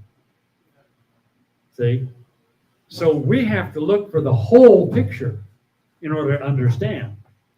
And when we find the whole picture, we start understanding some people maybe we couldn't understand before. And when we start understanding them, they start saying, wait a minute, man, you seem to understand me. And God had me explain God in art to a guy that was an artist and I didn't know it. I explained a lot of things to different people. The guy that had total panic of flying, I didn't know he had a total panic of flying. And he said, you taught me everything and everything that I need to know. He said, this was a great trip. And he said, I know this is orchestrated to God. He says, I don't feel afraid of flying anymore. See? God knows the words to use for healing, deliverance, for everything. We have to find them. That's why the Bible says, pray without ceasing. And we have to interpret through God's love. And his love is vast, understanding. Because when the teacher was missing for the children, I got put upstairs. They taught on the prodigal son. God told me, you are the prodigal son. Now, he told me when he came to me, he said, I'm going to be to you a father, and you're going to be to me a son. Because my dad wasn't around. They were divorced. And so he was to me a father, and I was to him a son. And they taught on the prodigal son, and he said, you are the prodigal son. And I said, oh, no, Lord, I know you too well. The Peter syndrome got me. God tells you something, and it's bad. Lord, what do I have to do to prevent it?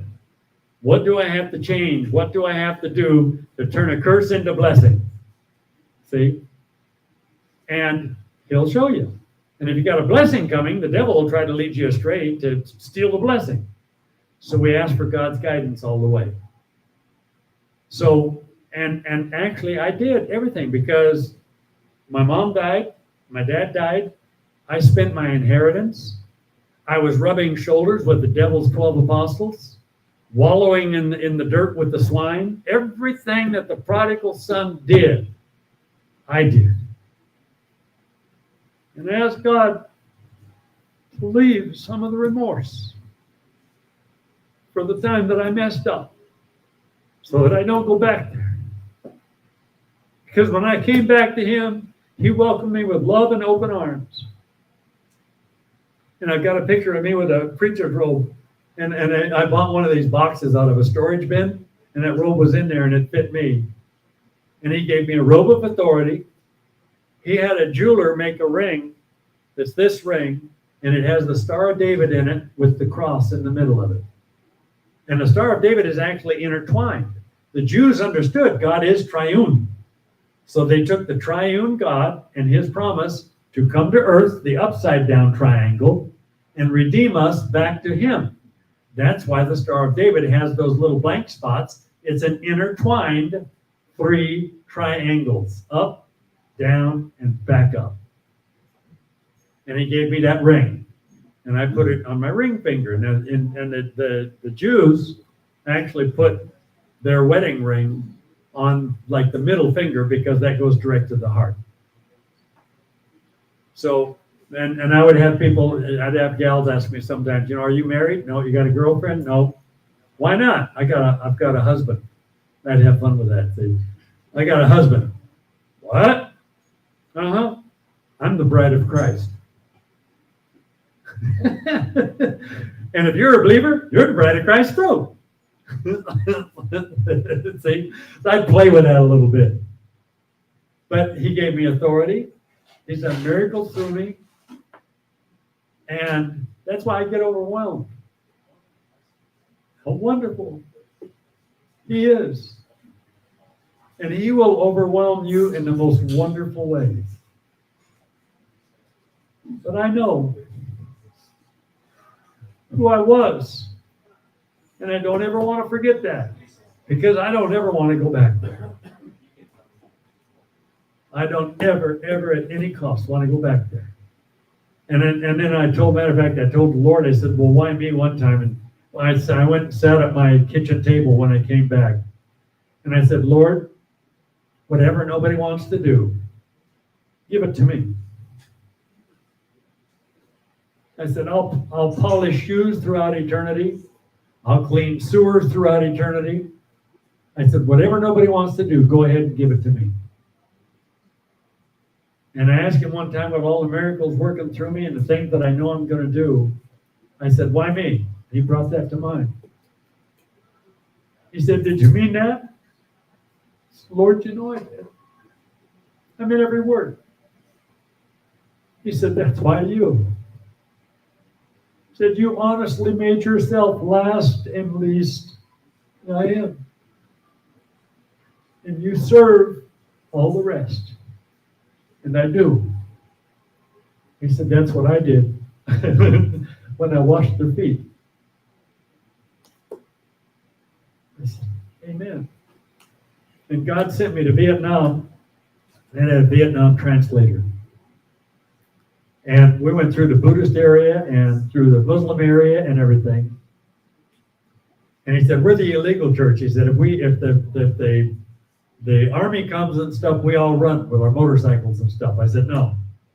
I said, if I'm doing a meeting and they come, we invite them in and let them know they're welcome and let them see everything going on. And he said, really? I said, yeah. So we had a few meetings and we had miracles. And I said, I want you to pass the word. I want an audience with the guy who was the highest communist leader during the Vietnam War. He said, I've got a wife and children. They take us from jail to jail beating us. I said, you tell him. I said, God gave me the way. I said, you tell him all you are is the translator. And if anything, they will owe you a reward. You tell him you're putting your life in his hands, I'm putting my life in his hands, because I want him to know we are telling him the truth. And I said, we will get an audience. And he said, okay. So, and I said, you tell him this, that this crazy American told you to tell them, if anything, they will owe you a reward. He looked at me kind of funny. I said, you're going to tell them, during Vietnam, my code name was Phantom. I said, we will get an audience. He comes back an hour later, he says, we're taking an all-night train ride to Quy Nhon. He says, don't talk to anybody, it could be a trap. We got our little estate there. This guy comes in. First thing out of his mouth, what do you do? Well, I preach and I pray for people and get miracles and I serve the Lord Jesus. And and Fu is over there, Fu Fam. And he's like, oh, God, I told him not to talk to anybody. He told me later, he says, man, he said, I was looking for the military to meet us at the train. He said, I was sure that guy was a trap. But when we got finished, before we departed the train, he said, well, do you have anything that tells me how I can get saved? I said, Fu, do you have one of the Vietnamese instructions on how to get saved, etc.? Fu goes, the guy took it.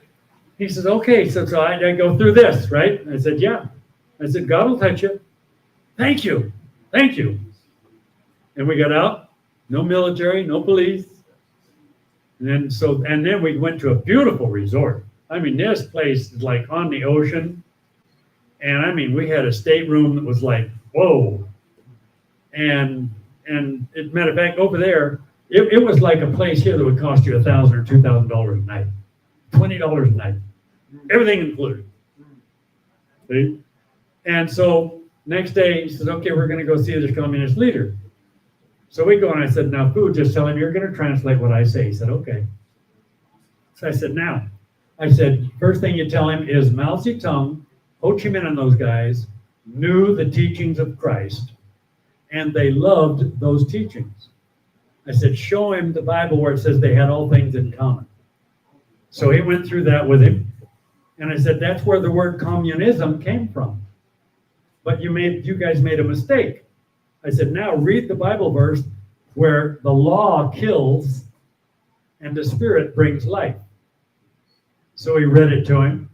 I said, you guys made it a law called communism.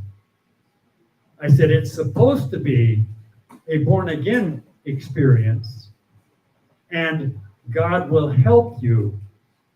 It's supposed to be an experience where you let God put his law in your heart, and then you become a living example that others want to follow. I said, we are supposed to help other people by being an example of what's right. And so he translated, and so he says, okay. And I says, would you like me to pray for you and have God touch you and show you that what I told you is truth? And then Fu looked at me and he said, yes. So I prayed for him, and I felt these rings going down through me, like rings of electric. And I thought of this commercial I saw where these rings came down over people and they went, they were gone.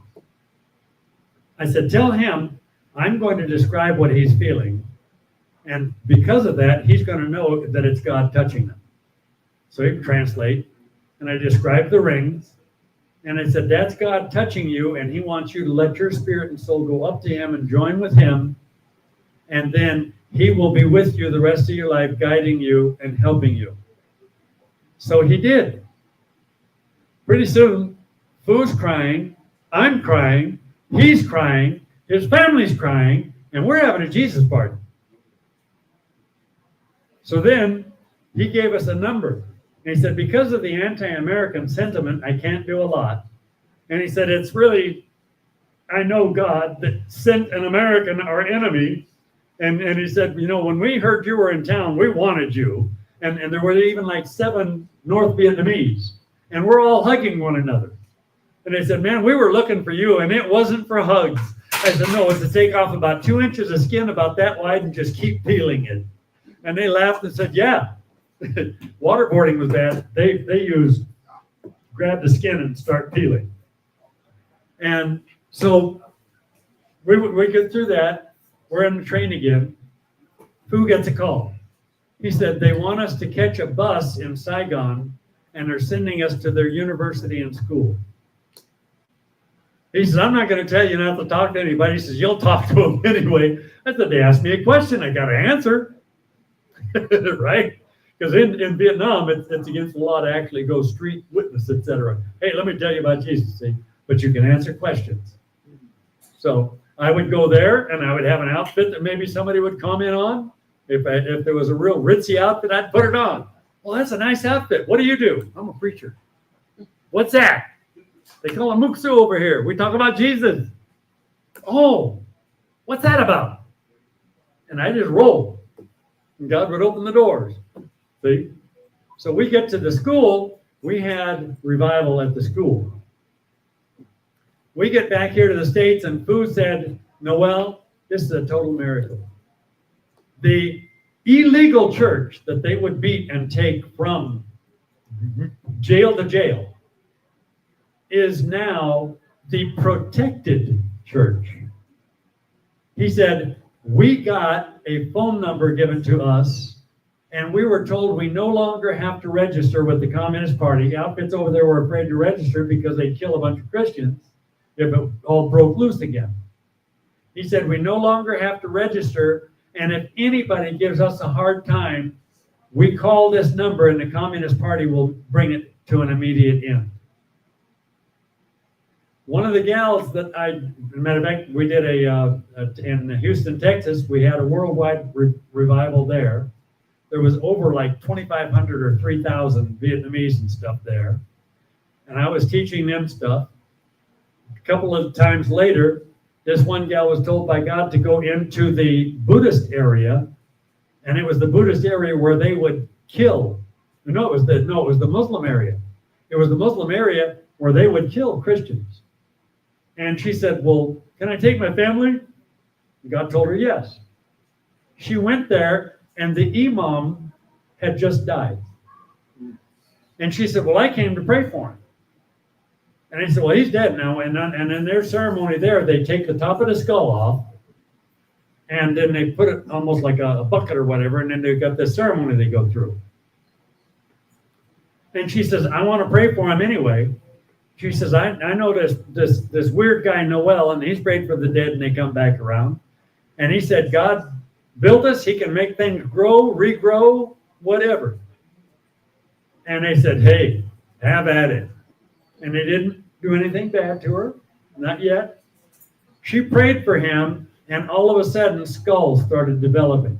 And before their very eyes, they watched skull grow and hair come out of the skull. And the main imam for the district showed up for the funeral, and they told him there's not going to be a funeral. And they said, well, the guy died. They said, yes, he did. And this gal came from Saigon and prayed for him, and his skull and hair regrew, and he's alive. And he said, no way. And they said, yeah. And the guy walked out to greet the main imam, and that Muslim area turned Christian. And it's safe now for everybody. And they went the real Christian way. They're not going by the take a hammer and beat them and stuff like that. They are actually, and as a matter of fact, she also shared with them, I told them, I said, hey, the first promise went to Abraham. And then Abraham and Sarah did a common human mistake. Sarah says, well, I'm too old to have children now. They didn't think about it. If you want to see God do miracles, you got to let him put you in a position where you need a miracle. Right? They didn't think about, well, now I'm barren, so if I get pregnant, people are going to know it's a miracle. Hey, you can take the servant girl. When she has the baby, I'll take the baby for mine. Maybe that's what God meant. See? And that's where confusion started. And then because of their mistake, Muslims and Jews have been killing one another for eons with millions of deaths when they should be the same family, like half brothers and half sisters. And I've told Muslims, I says, okay, the Muslim is different than the Islamic. Islamic are militant and violent. The Muslim believe that God is a loving father. I said, okay, God is a loving father. Yeah. Okay, so this loving father is all powerful and all wise, right? Yeah. And he's so loving that he decided he wanted to adopt everybody. So he made a promise to the world. I'm going to come to the world, and if you believe in me, I will adopt you as my children. That's what a Christian is. A Christian is one of the adopted. The third promise. First promise, Abraham, firstborn. Second promise to Hagar and Ishmael because they were going across the desert. And Hagar says, I know that you're the God of gods. Don't let us die in the desert. And God says, change your heart, cooperate with the people you're with, learn to live the right way, and I will prepare their hearts to receive you. So they went back, and he said, then I will make your seed as the sands of the sea also. And Hagar and Ishmael went back, and they used the Torah, the Hebrew Bible, for 650 years until this so-called prophet came, and he was trying to call them back to a closer walk with God. He wasn't trying to take them away, and he wrote the Quran. And then a bunch of people who wanted to control people said, no, from now on, we are Muslim. We're not only Muslim, we're Islamic Muslim. We had the firstborn. Everything is ours. And that started the war. And I tell them, if God is a loving father, then he wants the firstborn, the secondborn, and the half brothers and sisters to all be a loving family. And they say, yeah. I go, okay, so an all-wise, all-powerful, loving father is good enough, smart enough, and powerful enough to provide a way for the family to come together, right? And they'll tell me, well, yeah. Okay, let's look at this Bible verse here. Jesus said, I am the way, the truth, and the life. And you come to the Father through him, just like you go through the front door of your home. And when you come to the Father through him, everybody who comes to the Father through him might have been Buddhist, might have been Muslim. Buddha just wanted people to believe that there was a God. And he said, if you find nirvana, nirvana is the perfect state of nothingness. John said, I must decrease so he can increase. And Buddha said, if you find the state of nirvana where you are nothing, you can tap into the source of all creation. And Jesus is the creator. So I encourage Buddhists, get out of the way. Touch the creator, because you're going to know his name is Christ. And he's known by many names. God gave many people and many different groups and countries ways to realize there is a God. See? And God showed me, if they get tied up because there's a boulder in the path and they keep walking around that boulder, they never find it. But okay, there's a boulder in the path, but there's still some more path. I got to go on down the road. They do that, they will eventually get to him, just like me. I knew him as a child. I forgot my childhood. And then when I was overseas with all these guys and everything, and I'm running, I had the elite country club of Germany. Adidas and Puma came to my country club and everything. But I wasn't happy. I was empty inside. And I just said, man, I know when I was a kid, I was happy. I got to find that again. And I tell people, if you know God, you've got a fullness inside. If you don't know God, you got an emptiness and a hunger. And I told him I was a whore, but I would make love to a woman and 5 minutes later feel empty and want another one. And 5 minutes later feel empty and want another one. One of my goals was to make 12 women holler stop in one night and keep on going. But I was empty. And I said, now I got God in my life, and I am so satisfied. I can eat a little bit of food and I'm totally satisfied. Okay? I had a wife and 3 children that I actually loved dearly, and I had to leave them to keep them alive because MJ-12 would have killed them. And MJ-12 was known by many names. Illuminati, it's MJ-12. Cabal, it's MJ-12. Every huge influence and evil gang and evil group is a member of or part of or a sleeve of MJ-12. MJ-12 was like my brain up here, and my eyes, and my mouth, see? And my 2 hands, and my 2 feet. And all these other groups are part of the body. And how does my body move? My feet carry it. How do I grab hold of something? My hand grabs it. That is the MJ-12, Majestic 12 organization. Bilderberg's part of MJ-12. Soros is big time MJ-12. See, and matter of fact, I wrote 2 friend of the court briefs for Trump's Supreme Court hearings. At first brief, I wrote it and I sent it, and I sent them my credentials, because my credentials up here, well, this is a diplomatic passport, part of my credentials. This right here shows crypto, which is all of the codes and espionage. It shows top secret, and it shows access to special intelligence.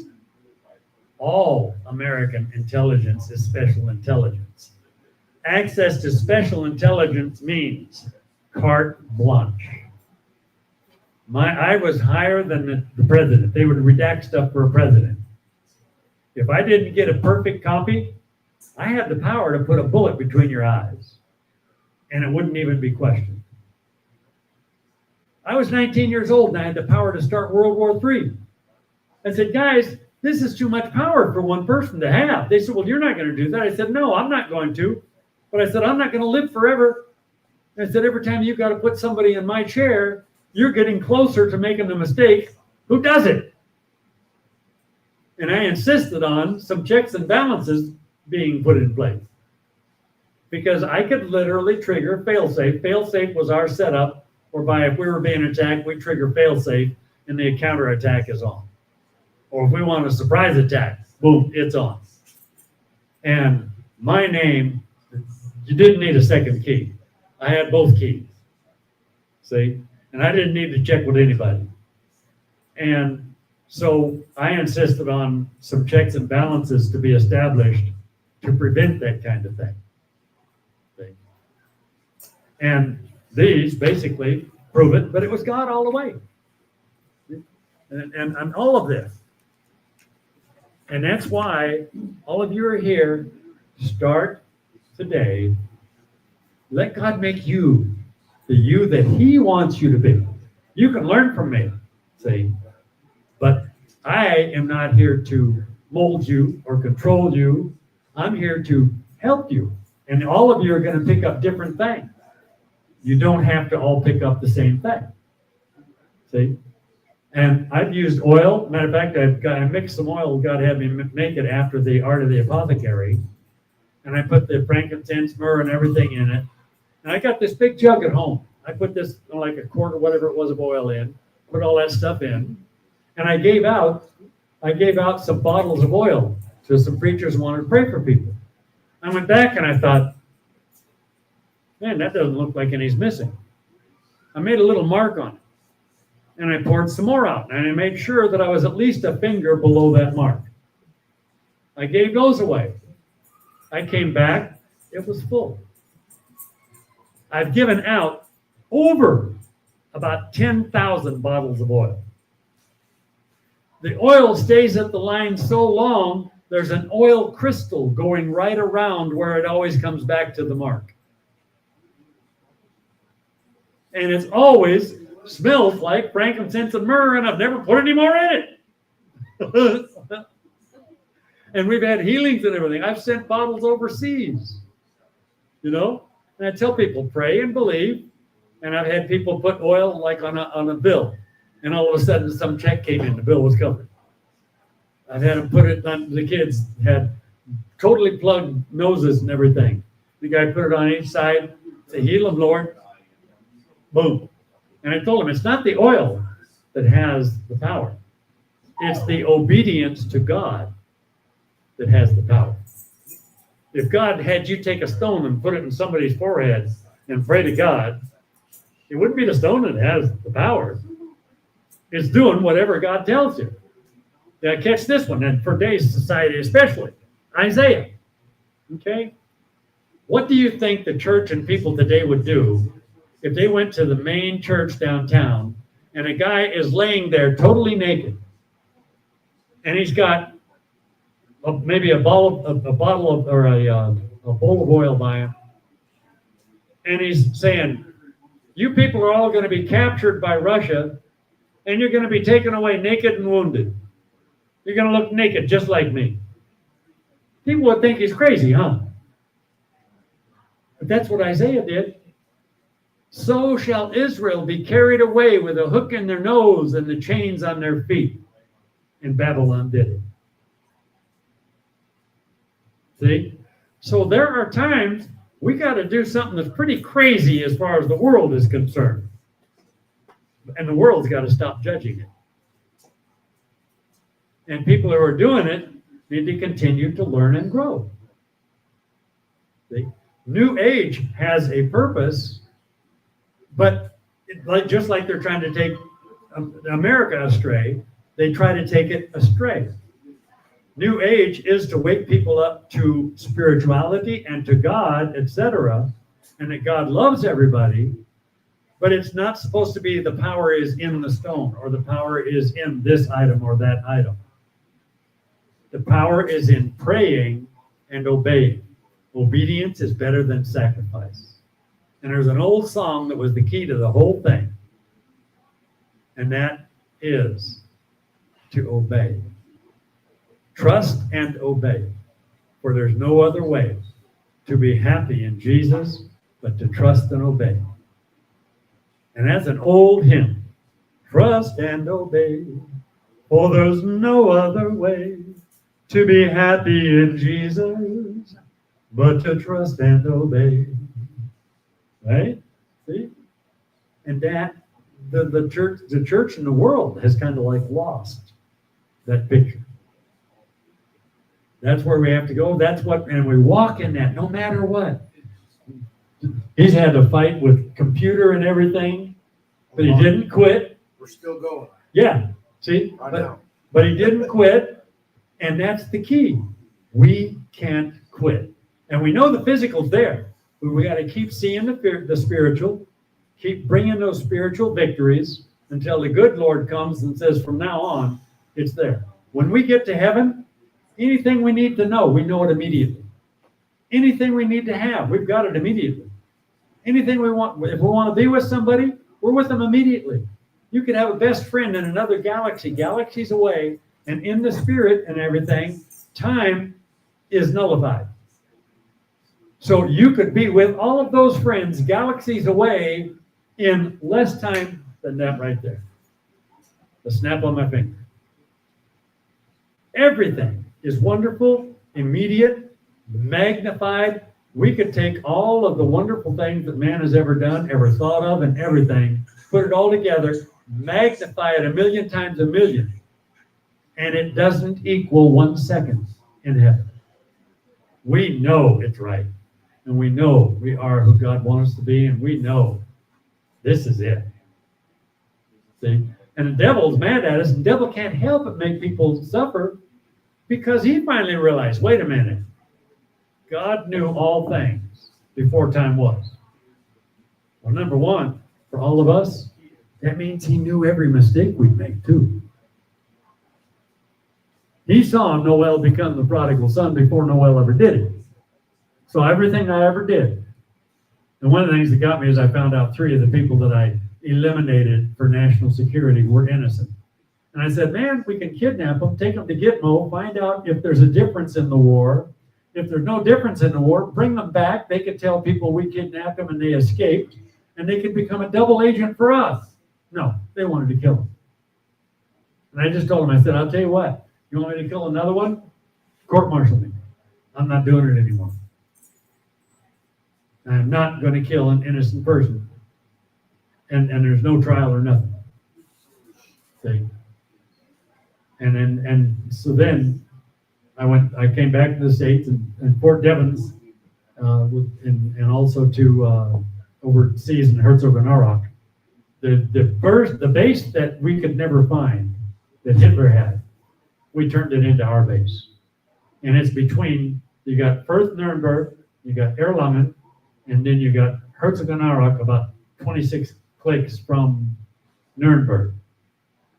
And Herzl base was the base that was that base. And after I got out and blew the whistle, I worked together with Congressman Harold T. Biz Johnson, senior member of Congress, etc. And the outfit there was dispersed to other bases, and they turned it into a regular military base with artillery and all that. So we got that done to a degree. And they start regrouping and coming back, you know. But it is, when you can start getting the spiritual picture, it is like reaching out and actually grabbing a piece of heaven and bringing it right here, and then you see it move, you see it work. And we've got to do that in every phase in our nation. We got to start praying, God, block the evil ones going into the legislature and put your children in. And I've been on the web and everything, and they matter of fact, the leader of both houses told me, they said, Noel, your endorsement is the most sought after endorsement in the world right now. And they write me and stuff, or they want a donation or whatever. And I told them, I sent them back a deal. I said, I'll tell you something. God is with me. And I said, you get his spirit in you. You let people see a right spirit and a right heart. You get out there and start meeting those people. You start understanding those people. You start praying with those people. And they are ready for that kind of legislator. I told them, I said, my endorsement is worth more than you can raise in your whole campaign. Because my endorsement means you're willing to serve God. you're willing to do things God's way. And I said, if I endorse you and you don't get in there and do things God's way, I'm going to be after your tail. And you better watch out, because I might shake the dust off my shoes as a testimony against you and turn your flesh over to the devil that your soul might be saved. And if that happens, you're going to be very sorry you didn't stay tight with God. And you'll come around. See? And I've been basically, with all of them, and I tell them, you don't have to be a particular type or person, but you got to pray, trust, and obey, and then learn and grow. And if you make a mistake, say, sorry, folks, I messed up. I was deceived, or whatever happened, but I'm working on getting it corrected. And get after getting it set straight. And we need to all insist on those kind of servants. And it's from local on up. School board, boom. We need people who are going to serve, not master, and not bring in your philosophy and change the whole of America and all that. Because as long as we pray and obey and we share the love of the Lord, it's contagious. And people see things. What do? They judge by what they see. See? So we do that, we keep doing it. You're going to all learn and grow, and when I come down here again, you're going to glow after you grow. See? And it's going to be wonderful. So anybody got any questions? Anything else? What? Do you know anything about the currency revaluations, if they are being held up in what by the president? They're not really per se being held up by the president. They're being held up by a lot of people around the president. And they did the same thing to Reagan. Reagan would do a bill or something, and they would change it when it comes out. And then they'll even change it, and then they'll say, well, look, it's got your name on it. You can't deny it. And so... Isn't that his administration, though? But what they do is they, just like they did with Biden with the auto pen, they'll put him in a position where it's really hard to deny it. You'll look like a liar. But Trump is smart enough, he'll find a clever way to kind of come around and reverse it. And then when he can reverse it, then a lot of times he'll expose who did it. When he had a problem with Musk, it went that way. See, and Musk was doing some stuff. And then Musk tries to weasel back in there again. And I called Musk out big time. Yeah, I did, because of what he did with me and everything. And I told him, I said, matter of fact, I told him, I said, you, right now, I said, you don't know the Lord. I said, you are a human being trying to do it in your intelligence, and you're the genius that's going to do it. And your genius is nothing compared to God. And I said, because of that, I said, you're a control freak who, quite frankly, is evil. And no matter what your motives are, you might want to do it all for good. I told him, I said, if you ever get control of like the finances and the Bitcoin stuff, I said, you're going to be fitting the Antichrist, because you'll be the one who says, okay, nobody buys or sells without the mark. Yeah. And I said, if you get into that position, you're not going to make it to heaven. You will go to hell. And I get after him and tell him like it is.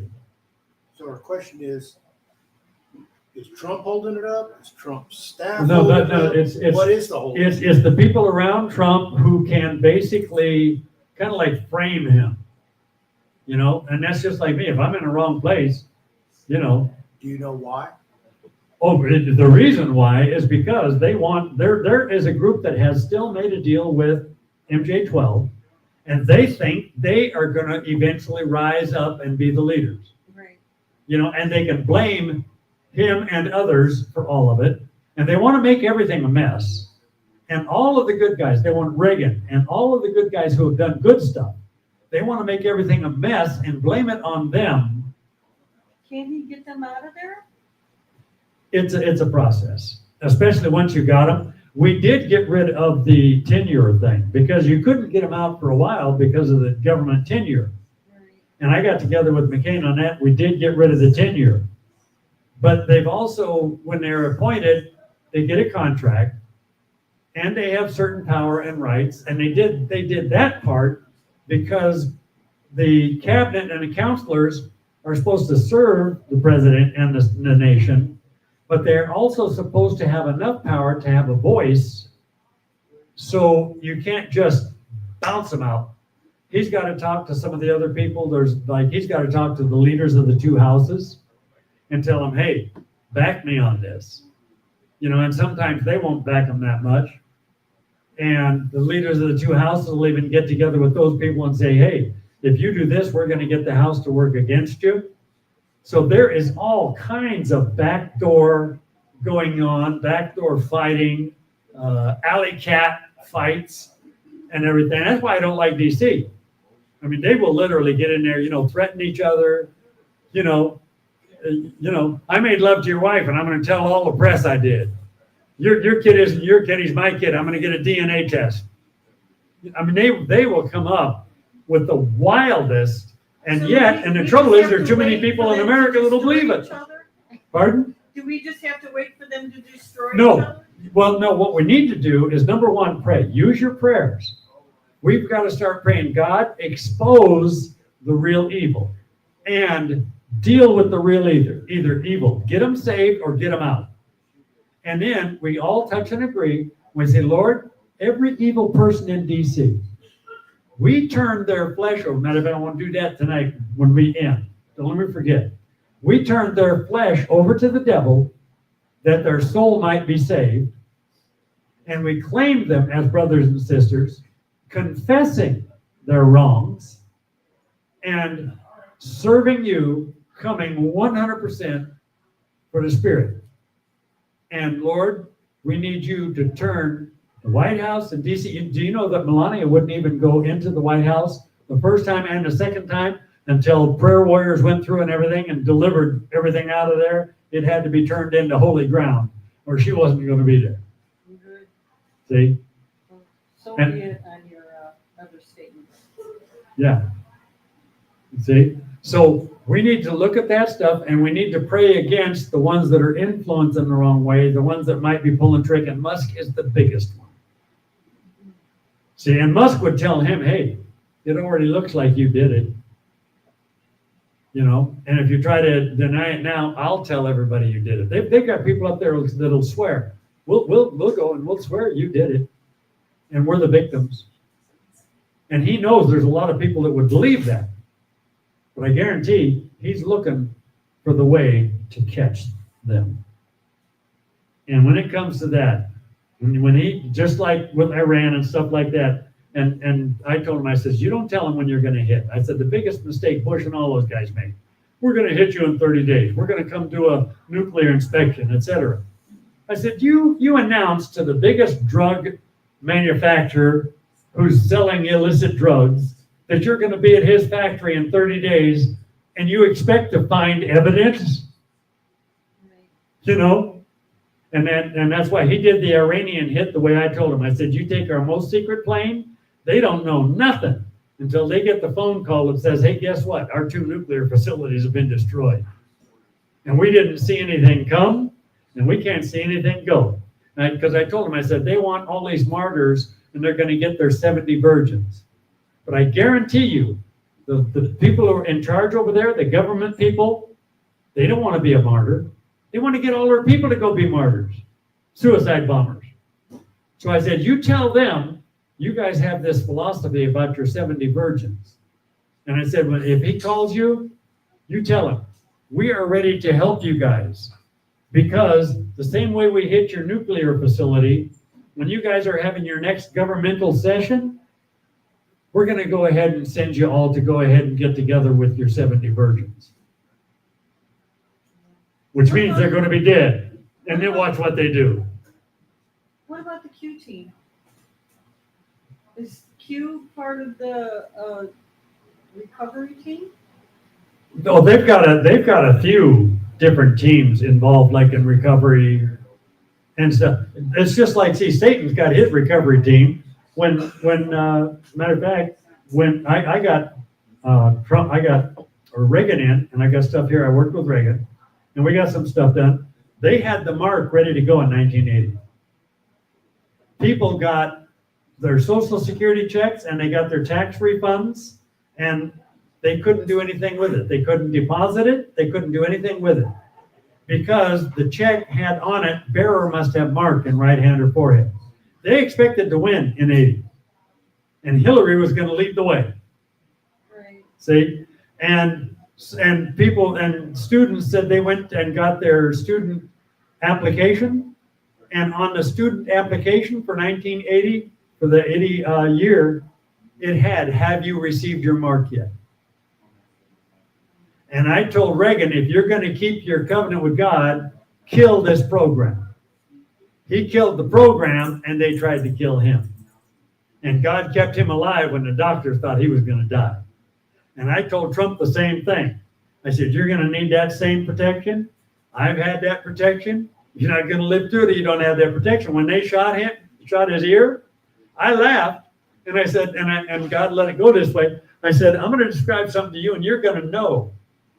I said, I said, we have the same thing in common because I had that right ear experience. And I said, what happened? I said, I was in Vietnam. I'm looking straight forward like this. There was no activity, nothing over here to make me turn my head. My head just all of a sudden turned. And a bullet went past this ear close enough, I felt the puff of air and heard the spin of the bullet. And I said, describing the puff of air and the spin of the bullet, you know I'm telling you the truth. I said, so we've got that in common now too. I said, however, there's a little difference. I said, one of two things. Your shooter was a little better, or you were a little slower. I said, but in your defense, I was in my 20s. Yeah. And we get to laugh about that. See?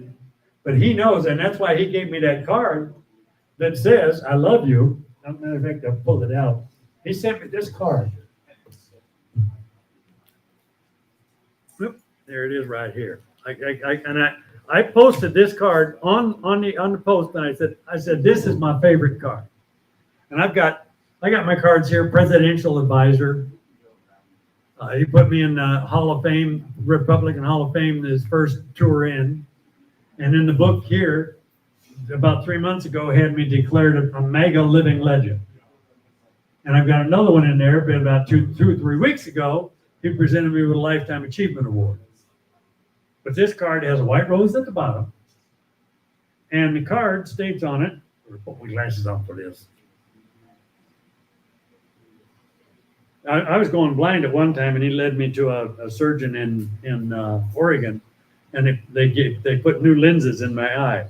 And then this judge wanted me to do a thing, and his clerk said, you want a postponement for health, you got to send it in writing. So I had to pull my patches off, send it in writing. And so instead of 20/20, I ended up with a little bit of damage. But I'm not blind. And I was getting to the point they were going to pull my license. But this card right there states on it, in case you need a little reminder, that's real big, I love you now and always, and the white rose. Then you turn it over, and here's the other side. When I tell you I love you, I don't say it out of habit. I say it to remind you that you are the best thing that has ever happened to me. I love you. And that's because God used me to get him back in a right standing with God. See, something happened with his brother. His brother was an alcoholic and stuff. And he was like, how could you let this happen? And he got mad at God. And he went through his reaction years. And he came back to God. The family had problems before that. And he and Melania had a few problems. And he said this because he's got God's protection. The entire family is together, and they just have loving, beautiful times together. See? Okay, I have another question. What about his Uncle John and the Tesla trunk with all the information in that. Well, the devil is trying to get him surrounded, infiltrated, influenced, and we got to pray for his food too, because they'll slip stuff into his food, to try to get him to do something he might not otherwise do. And matter of fact, if they lay something like with PCP, if they could get him by suggestion to do something, and when he comes down off PCP, he wouldn't remember a thing about it. A very small dose of PCP, you OD, and you can be delusional. You're very subject to suggestion with PCP. People on PCP will freak out with uniforms or flashing lights like police lights, etc. But you can use suggestion with PCP, and they're putty in your hands. Doesn't he have a high grade protection? The Secret Service was ordered to leave him open on that event when he got shot. And I wrote to all of them, and I wrote that I know about it. And I told him when he's at the golf course, I said, they're going to try again. I warned them that they were going to try before that first event, because I know Deep State. I know Deep State better than they know it herself. And I said, they're going to try again, and they're going to keep trying. And they will use drugs to try and influence him, like to get him to maybe sign some bill. And then, hey, you can't deny it now. This is your signature. And then he might have to try to find some way, to get it done or changed, Yeah, he is pretty much surrounded. And unfortunately, because MJ-12, Secret Service, when I went there, I helped the Indians take a petition when Obama was president, and we parked between the George Washington Monument and the White House. And they had this great big tube. I got a picture on my Facebook, me holding that tube. And I said, if we don't get surrounded and everything, then there's something wrong. We pulled up, White House police, Secret Service, DC police. We were immediately surrounded. Get out of the car. Don't touch the tube. Right? So we all get out and everything. And so then they said, okay, pull that tube out. Let the dog sniff it. So I pull it out. There's this one black guy there, and now they've got badges. They didn't have them when I was at the Kennedy thing. And so there's one black guy there. I said, hey, man, I said, run my ID, save some time. Well, you're not talking to me. You're talking to him. Okay, he says, I'm talking to you. Have your watch commander run my ID and save some time. And I tell him, if I want to get in, I'll run my name. And then they'll, oh, well, you can't get in. But if I tell them, run my ID number, my number is classified till after the year 2055 at the highest level. And I tell them, run my number. So I said, you give that to the watch commander and tell him, run my number. So he does. So then we're showing him the tube and stuff. And I said, there's just a banner in there. The American Indians want the government to stop destroying their sacred lands. Let them have their sacred land and use some of the other stuff, right? And so this guy comes up. He says, who's Benoit or Benoist? I said, that'd be me. He comes up to me and he says, glad to meet you, sir. And he salutes me. He says, here's your ID, sir. He goes, guys, he's cleared. The black guy with his big badge comes up to me. He says, I'm Secret Service. He said, who the H are you? I said, MAGCOM, C-13.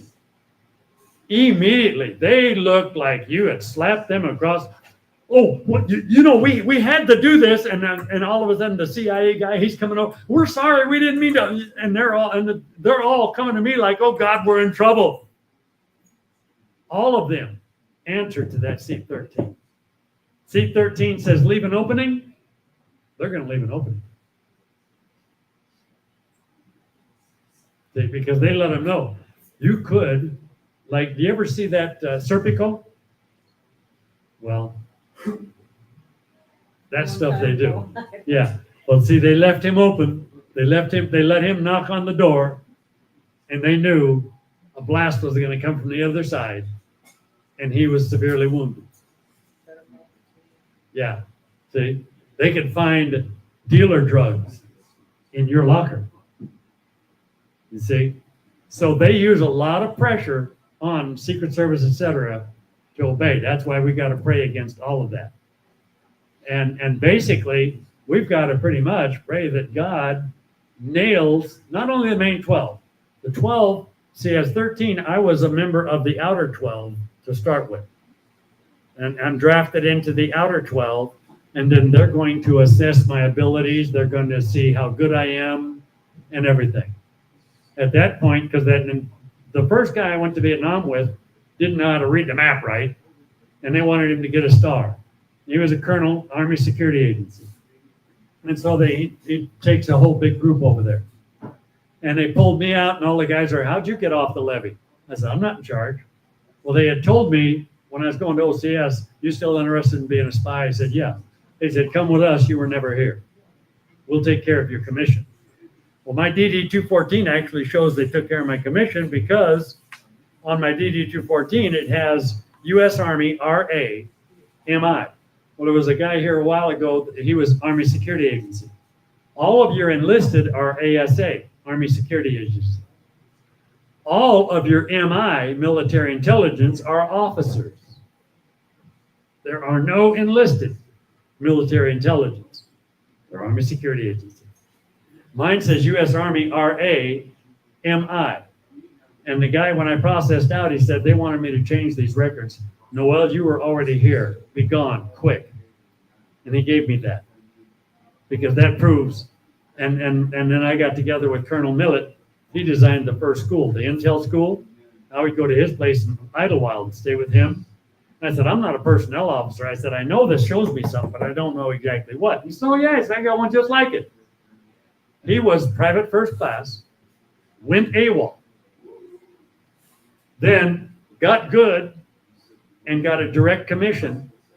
And he's a Medal of Honor recipient, led the first, last, and only bayonet charge since the Civil War against the communist-held hill in Korea. And the communist-held hill was 380 strong with machine guns and mortars. Had 5 light casualties. He was one of them. He got hit 3 or 4 times going up the hill. And he still made it to the top of the hill first. And they gave him the Medal of Honor. Presented him with a Medal of Honor. Then they wanted to give him a star, but they wanted him to cut off his handlebar mustaches. And he told them what to do with that. So he stayed colonel. But he founded the, matter of fact, he signed this. This is Colonel Millett right there with his adopted son. And Colonel Millett was one of my first mentors. I designed Security Hotel for him. And Security Hotel was basically making use of some of the Vietnamese and doing some unbelievable things in unbelievable ways. And I would say it his way. Yeah. So, yeah. What's your perception of, can you tell us about what's going on with the Islamic Muslims in our country? The Islamics are the radicals. I know. Yeah. I'm saying that. The Muslims. What about what's happening in our overall country with Sharia law and with, I mean, New York City? Yeah. Here in Yeah, the city in Texas, Texas. here in Yeah. Minnesota, It's a big issue here in Plano. Yeah. Yeah. Okay. Well, What's your perception as to what is going on in our country? well, in the 200-year plan, they didn't plan one attack. It was like Normandy Day invasion, and they landed at several beaches at the same time, with the main one being Normandy. Okay. So they planned diversions and everything. They wanted all those millions to come across our border because what they wanted to do is finish their army. They got like I think 30 million Chinese that are just south of the border. And what they wanted to do is get more. They want to get enough in America, sleepers, etc. And then when they give the cue, they're going to stir up pandemonium in every city and town in America, all at the same time. So then our National Guard and stuff, like, where do we go? See? And that's why I've told the militia, they need to be ready for it. So is Trump aware of all of this is happening? I mean, I've been filling him in. Nobody in DC other than Deep State was aware of this until I started blowing the whistle. And some of them have a hard time believing it. They don't want to believe it. See, there's my program. If you do it in an unbelievable way, most people won't believe it. They have used that in their entire design. Their idea is everything we don't believe they'll do, that's where they're going to hit us. And there's like a briefcase, a nuclear briefcase. It's super powerful. And I'll tell you right now, like in Shasta Dam and all that, you've got like Keswick Dam or like Roosevelt Dam and stuff, and that where you've got 2, 3, 4 dams in a row and a city down below, they've got it ready to go with nuke being set off behind the dam, blowing the first dam. They've got it calculated for when the water will hit the second dam, and it blows. And then that hits the third dam, and it blows. So that like in Redding, they would have a 200 to 300 foot high solid wall of water, completely obliterate Redding, California. Okay, Can't question. they disarm it? Number one, a lot of the guys in DC don't even believe it's there. We're DC, we're Washington. No, our dams have guards. They wouldn't do something like that. Those dams are built strong. Who cares what they think? They can go underneath and around them, can't they? Well, see, we've got to get it to the point where they start looking for that stuff. We've got to get new people in new positions so that they will go look for that stuff, and they will believe that stuff, and they will start rooting some of that stuff out. That's what we need to pray for and work toward. And the first step is getting legislators who are going to listen. The proud, I'm a pretty boy, I could become a senator, have got to go. We've got to look for congressmen and senators and from the local school board on up, people that you know who really talk to the people you know who are, like, say, in government, who really serve the people.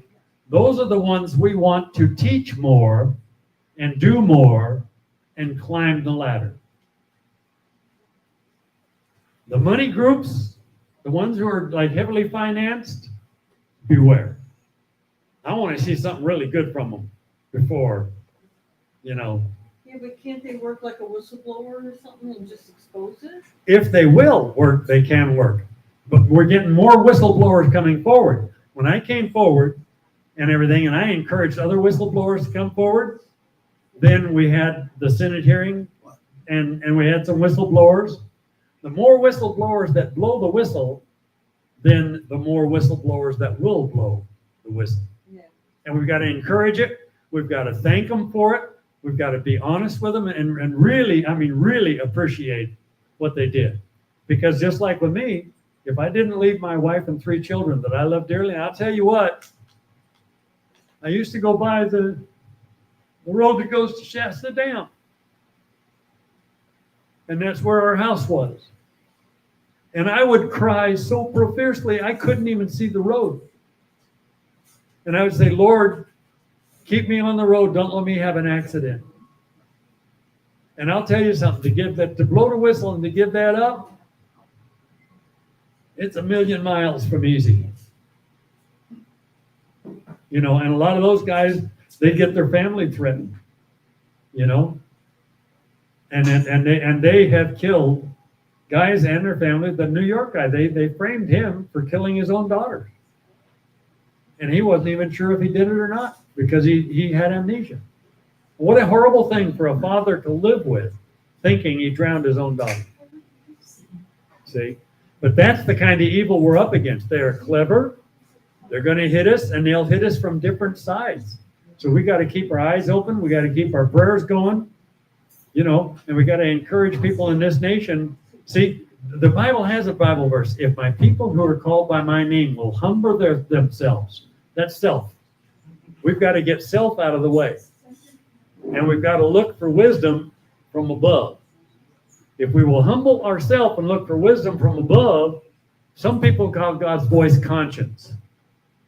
Some people say, well, something just drew me and I knew I had to. That's all God. God works that way. See? If it's not for me personally, God works that way. Well, what do you think what's going on with New York City? I mean, do you think it's a viable situation where they'd be taken over by the Democratic Socialist Communist Party, but the guy who's running there now? It could happen. In 79, I wrote down a prophecy and I put it in a book so that it could actually be tested and time dated later. In that prophecy, I prophesied Reagan's 2 landslide victories because he made a deal with God and I said he's the one. I prophesied Donald Trump would one day be president. And I prophesied that if America does not turn back to God in truth and in spirit, at first I thought it was 2 cities. 2 cities will be destroyed by earthquake and exist no more. Then God followed it up, one where they thought they dwelt safely. So at first I thought, okay, San Francisco and LA. And then I thought one where they dwelt safely. But after I studied Greek and Hebrew and stuff, there's no and in that language. And God already told me he's doing a lot of things in 3s. So if we don't turn around, the 3 bad cities, I believe, are San Francisco, New York, and LA. And they will go into the ocean by earthquake. And New York, sometime back, just had the first earthquake ever. They thought they were earthquake proof. So for the sake of lives, we want to do all we can. However, we also want to be ready, and we want to let people know, if you see San Francisco, LA, and New York going into the water by earthquake, you better get on your knees and start praying real quick. You know, because people are that way. It might take that before people actually, 9/11, all of a sudden people, okay, sometimes it takes a disaster with people to get them to say, well, there's a God, I'd better pray, and I'm praying we get there the easy way without that stuff happening and we can make use of it, so we got to get on the ball though. Go ahead, sir. Yeah, I got a question regarding, you're saying deep state, left, right, the cabal is still in control. What is about the biblical military operations, the executive orders, the continuance of government, all those kind of things which are very important to consider all these things what you're talking about. For example, also the shot on Trump's ear. There are some people out there that it was a military operation because the shots, how they went, the sound, how people so-called robbed, is all speculative right now. And also when you look at the 2016 Special Operations Pocketbook, page 11 in the pyramid, there's also assassinations in there for the special operations. Yeah. So are you aware of those kind of things? God has given many people prophecy over time and used many different avenues to give people prophecies and warnings. And the devil's motives and the way he works is the same all the time. He tries to catch you where you dropped your guard and everything, right? And it's just like John the Baptist said, hey, I got to decrease so he can increase, And God has many religions out there basically to get man realize there is a God and to start seeking God and to start seeking a relationship with God. That's why it's a biblical military operation. Yeah. So And God is completely in it. When you read also the Revelations, yeah, all the last. God has his military, the devil has his military. Yeah, I would totally agree with that. But when you're saying also biblical and all that, with the revelations and the minor prophets, Yeah. the 13 minor prophets, when you look into all their situation, what they went through, and when you put that together with the revelations, where they're matching, and with the stars, Yeah. in this heavens and things like that. So from that side, God is completely working at this point right now. Oh yeah, he's in charge of the overall plan. So, they're going to end up showing their own self and evil will be eliminated. It's just like the devil finally he hates man because he finally realized God knew all things in the beginning, which means God's design and love for man was in the beginning. And the devil says, wait a minute, you created me to put man to the test. If it wasn't for man, I'd be by your side, or I'd be God. And so the devil is super angry at humans because God loves us. And he realized this whole design has been there from the beginning, And so that's why and things kind of beefed up when he realized that, see? And all things work to the good for those who love the Lord. And so actually what the devil did when he took a third of the angels, he thought, okay, now I got my army. God says, okay, now you've purified heaven. There's no more bad ones left. See? So that's the thing we got to watch for is what the devil's doing. How is it supposed to be turned and used for God? God showed me that one time, like karate and judo is using the enemy's momentum against the enemy. We have to learn how to recognize the enemy's momentum and not close it off altogether, but to use that momentum to serve God, to turn evil into something good and defeat the enemy at his own game. That's all out of question what you're saying. That's all out of question. My question is what you're saying when you have intel towards the White House and military and all that. Yeah. So when you have that kind of information, then you should also have the information regarding all the military operations and the special operations and the executive orders and the continuance of government and things like that. Because right now, a lot of us are, I believe, very aware that it's God's fight, what we are in. Yeah. But right here on earth are now also things in process which are doing that fight here on earth, and that we should take really the fear out of all the people because fear mongering and all that, I don't really believe in. No, it's yeah. So from that side,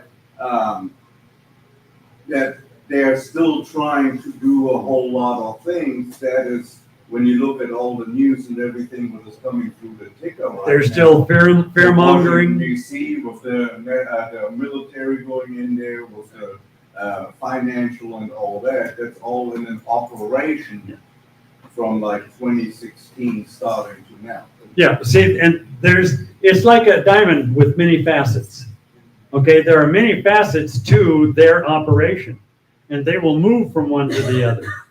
When we started out, I got Reagan to run, got him to do some stuff. I got Trump to run, make a covenant with God, and clean up and run, and do some stuff. I went to DC and did some. I've been advising Trump as much as possible in the character of deep state, what to watch out for. I advised him on Iran, how to hold it to, how to do that number, etc.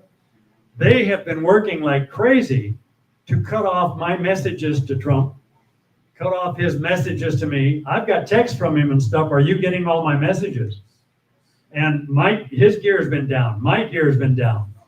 They hit my gear so bad I was dark. In other words, I had no contact with anybody for like 6 to 8 weeks. And then they went to work on him, and Musk went to work on him, and all that. And I told him. The Iran attack was already planned about 1.5 years before it happened.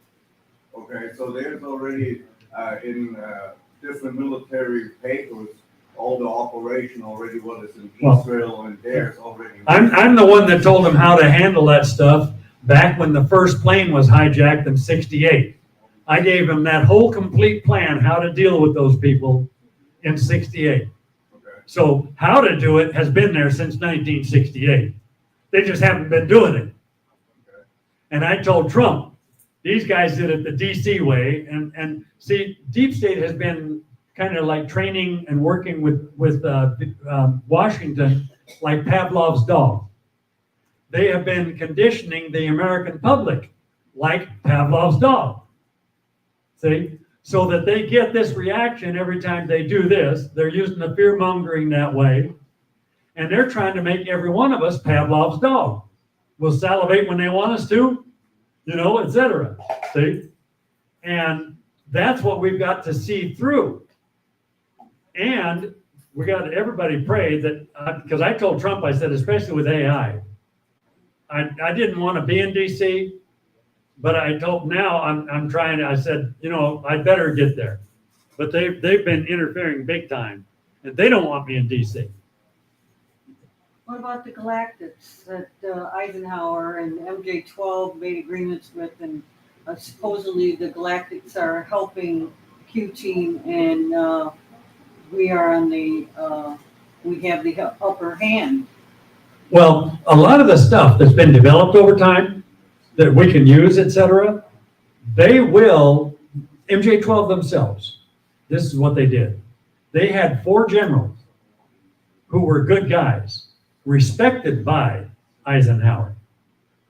They used those 4 generals and what is good motives to sell the idea to Truman. Okay? Yeah, they went behind his back. I mean, Well, no, what they did, they sold the idea to Truman. Hey, the aliens are out there. They've been coming and taking some of our people. They could have one of us cloned. They said an alien from outer space could become president looking like one of us. And then welcome the aliens, take over, and we don't know if they're going to eat all of us. So they scared Truman. So Truman gave them autonomy. Their power literally included the removal of presidents, vice presidents, senators, congressmen, etc. And that's one thing that's been brought out lately. Their contract had immunity from any prosecution for any reason whatsoever. Now, if you're not planning on doing some bad stuff, why would you have that in your contract? right. You see? Yeah, but supposedly the more galactics have come to help humanity and the Earth. Some of them have come to help humanity. Right. There are There's some good that and are some that are not. Right, There's good and evil out there, just like there's good and evil here. right. See? Yeah. Like as far as I know, like the lizard types and stuff like that, they're pretty nasty. On the whole, yeah, but I've heard there's good ones too. So. Well, there can be, because they can learn the same as us. They can come to a realization like us, you know. Right. That's why God gave I us. thought they were helping Trump to have the upper hand, and that we are on the. Most of Trump's help came from me. I told him everything about Roswell. I was there when we were doing reverse engineering, and actually there was a ship there, and it was in perfect condition, and we were trying to figure out what happened to it.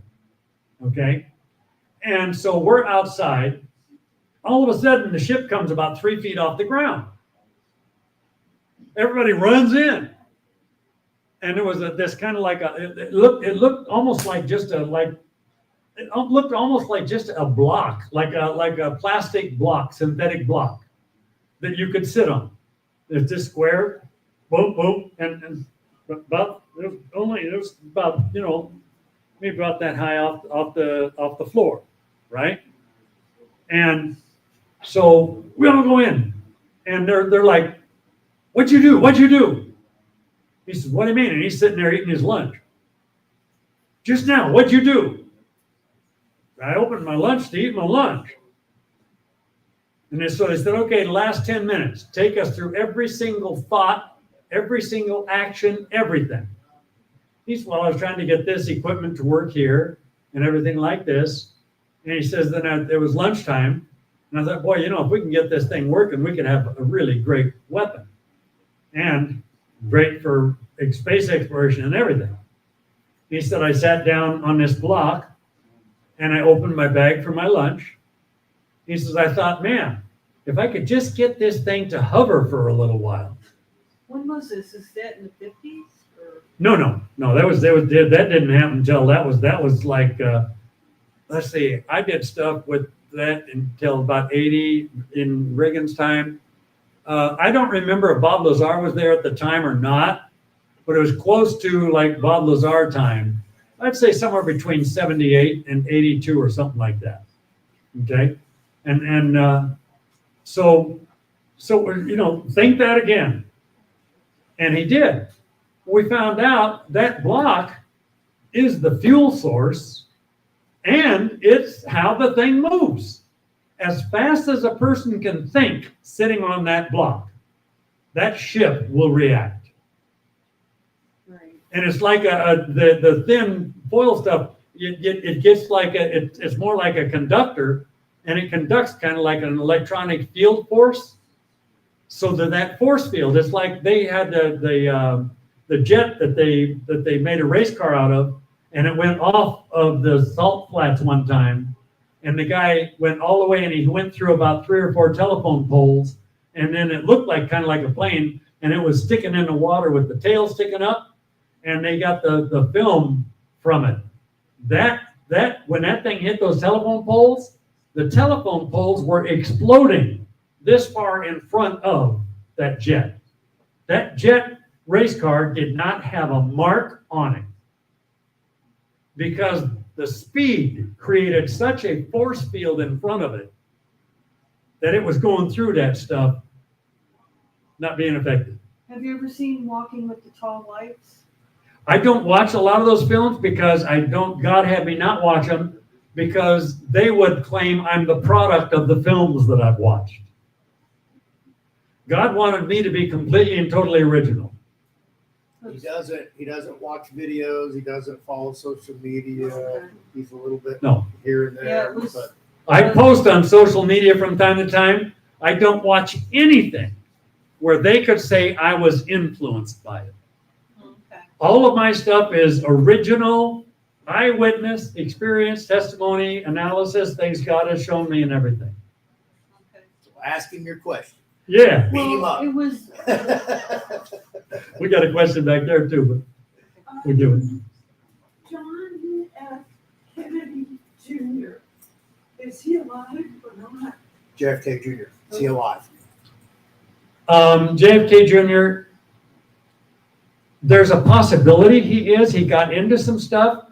I haven't got the absolute word on that. There's also, I think though that I really think he's dead because, see, he said he would never run for president. And they used PCP on Ted. And cocaine will also absorb through the skin. Plus you can put cocaine like in the filtration system. The plane went straight down. Nobody tried to pull the stick back. So they were all out at the same time. That indicates to me they OD'd everybody with cocaine and it went straight down. Because if you're going down, you might not be able to know exactly where you are, but you can feel you're going down. You can look at your altimeter and see you're going down and pull back on the stick. But John Jr. knew that they killed his dad, and he started the magazine George. Okay? John Jr. was posed perfectly to run for president. And they knew if he did, he would be going after them. So I really think that the whole, and there was no autopsies. They cremated him, boom. There was no FAA investigation. See? So what they did there is they figured he would come after him. And that's why I left my wife and family, because they knew I was coming. And what I did, God gave me a way to win this that they weren't ready for. I would go after them and expose stuff. And then they would do stuff to me, and I would have a telephone call. Man, they just did this and that to me. I quit. You know, those stupid idiots would be better off if they just went ahead and granted my benefits and I'd go fishing. But when they do this to me, it pisses me off. You know, and then I want to get in there and fight. See? But I'm quitting, man. I'm out of this, you know. And then I would be out of it completely for a while, or look that way. And matter of fact, I stayed on the Apache Indian Reservation at White River for a while. They wouldn't let any government cars go down where I was. I stayed at the Apache Indian Reservation at San Carlos for a while. They wouldn't let anybody go down the car where I was, no governments. And I stayed with the Lakota for a while, and they wouldn't let anybody go down to where I was. See? Then, in the meantime, I would be secretly gathering information, total top secret stuff. I'd gather more, ready for the next strike. All of a sudden, boom, I'd come out again. They come after me. See? And I got together with Tommy Barnett, Phoenix First Assembly, and I announced I was going to do a press conference. Now, in the press conference, if you guys look up Operation Beagle, or if you can find anything on it, now, I bet Truckers USA did an article on it, and I gave them the material. I founded Truckers Fight for Justice to fight the railroad, and because that was definitely connected. And so I'm going to do this press conference, how the railroad basically stole millions of acres of land, and they were supposed to put the railroad up through the middle, 10 to 20 square miles each side, having every other square mile. And instead of doing that, they formed Southern Pacific Logging and Southern Pacific Farming and stuff like that, and they sold it to themselves. Oregon took back 15 million acres for violation of contract. Stanford was the governor of California and the president of the university when the grant was made. So there was conflict of interest. And so I came on with that stuff, and we had a battle, and I had court battles and stuff with them. Then I said, okay, I'm done. I quit. See, I kept quitting, and I told Trump the way that we win is act like you're one of them or quit. Get them to relax, and then we got to catch them off guard again. Might be some of what he's doing with some of this other stuff. Okay, hey, we're winning. He's coming our way. See, and I didn't want to say this outside of here, prayerfully, that none of them here are listening. And so then might let it go so far and all of a sudden step in and reverse it. I have made my best progress doing that. Well, that would be nice. You know, and I've stayed alive by doing that. See? So that has been actually my main success to where I am today. So I'm not dead. My family's not dead. And it was hard leaving the wife and 3 children you love. But I knew God wanted me to do it. I knew this is what I'm here for. And I had to do it. So I had to do a lot of stuff that's a really hard call. You know? And I even got together with some of them a couple of times and made them think I was basically back together with them. But I needed information. See? And when they think I'm back together with them, they talk. And then I learned the modernization. And when I had enough information, you know what? I really can't do this. Guess what? I'm against you again. I'm sorry, guys. I just can't make up my mind. You know? But it has worked very well for me to stay in touch, to stay up to date, and to get Reagan in, and he killed the mark. It was ready to go, and then to get Trump in, etc. And to get and I told Trump, I said, I forecast when they did not. He went ahead and John McCain had cancer, so he went the wrong way. And I told him, John, you're going the wrong way. He said, my friend of 30 years has become my enemy.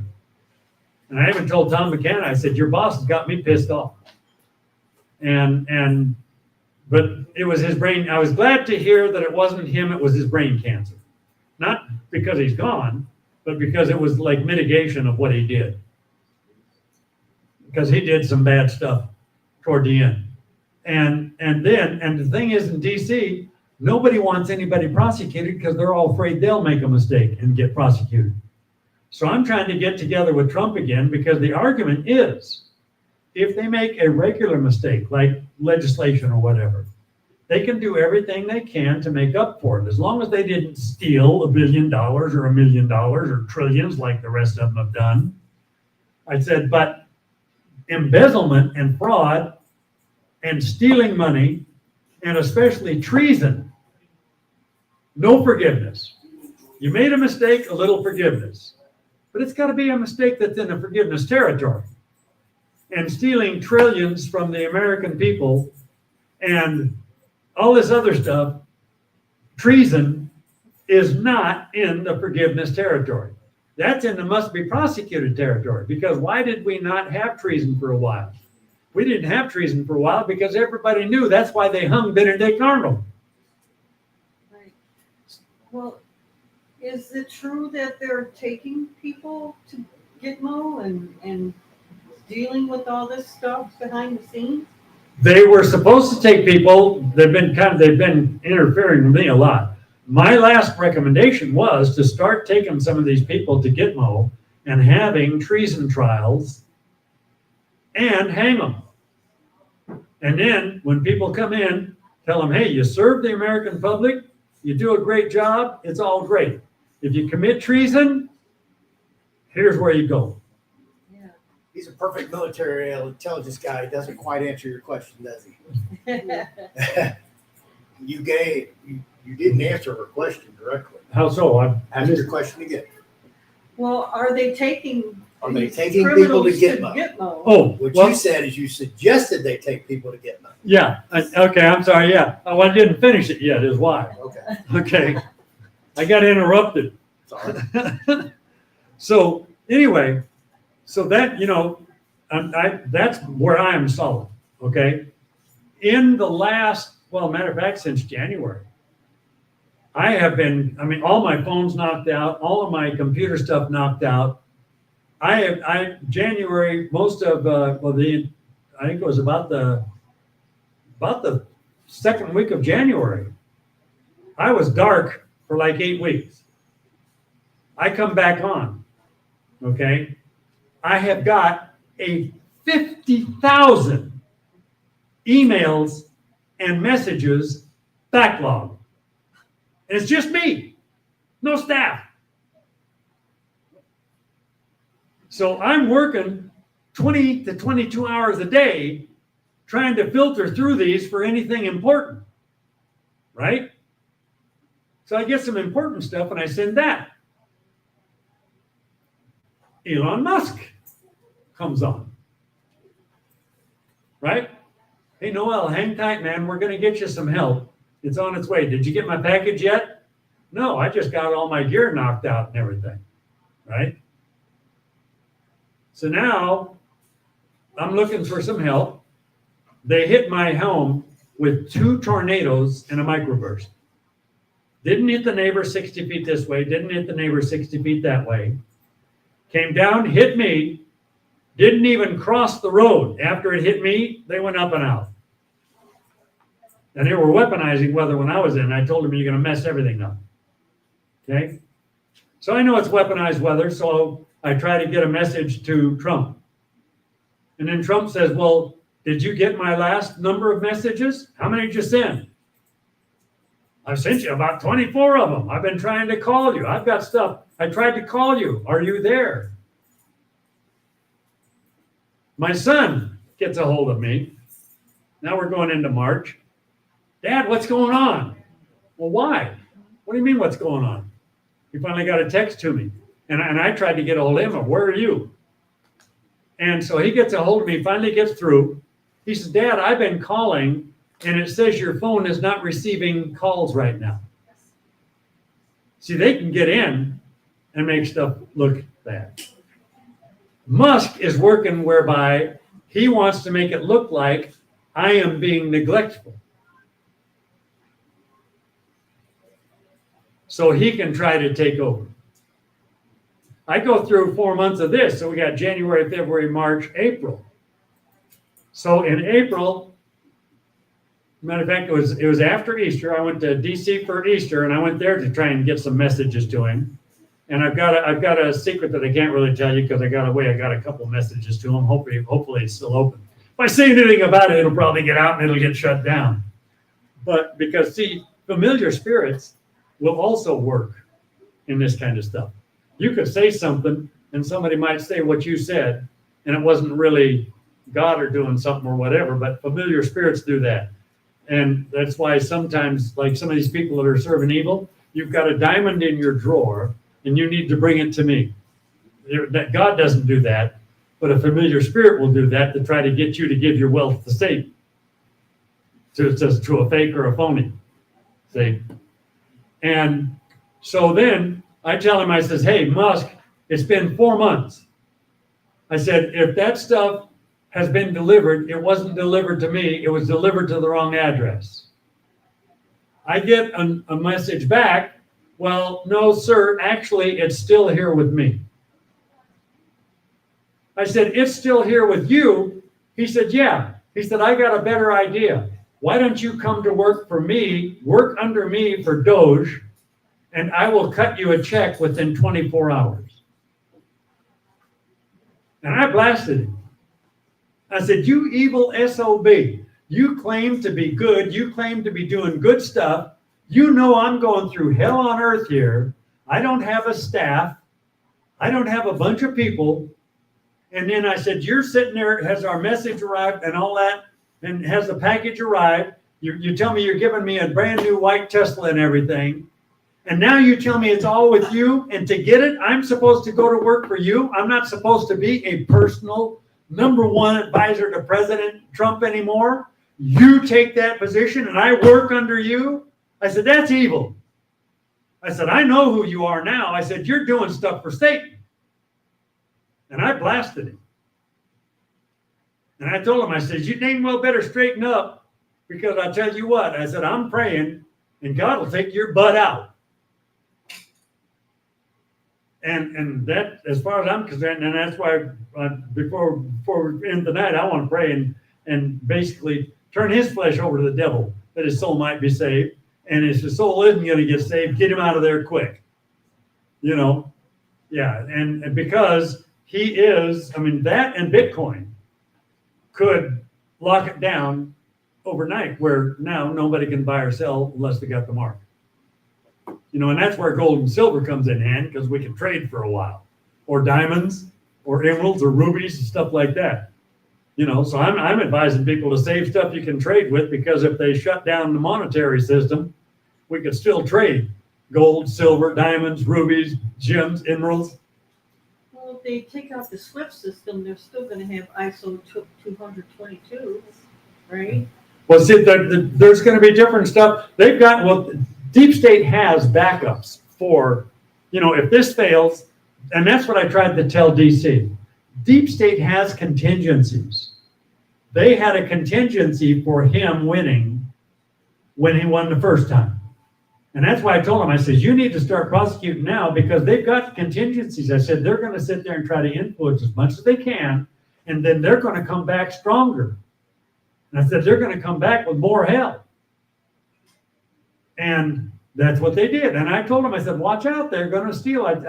They did the first harvesting of votes and computer election at White River, where our guy lost and the Massey won.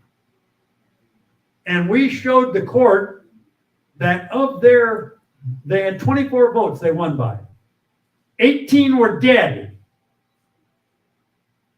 And we told the court, you have got to apply 18 rotten apples, all 24 rotten apples. Every harvested vote, rotten apple, throw them out. And Ronnie Lupe would be the chairman.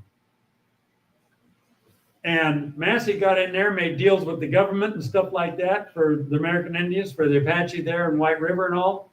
And then they did a couple more the same way. I said, they're getting ready to steal the election by computer. That's one of the reasons Trump is now pushing back to the hard copy vote.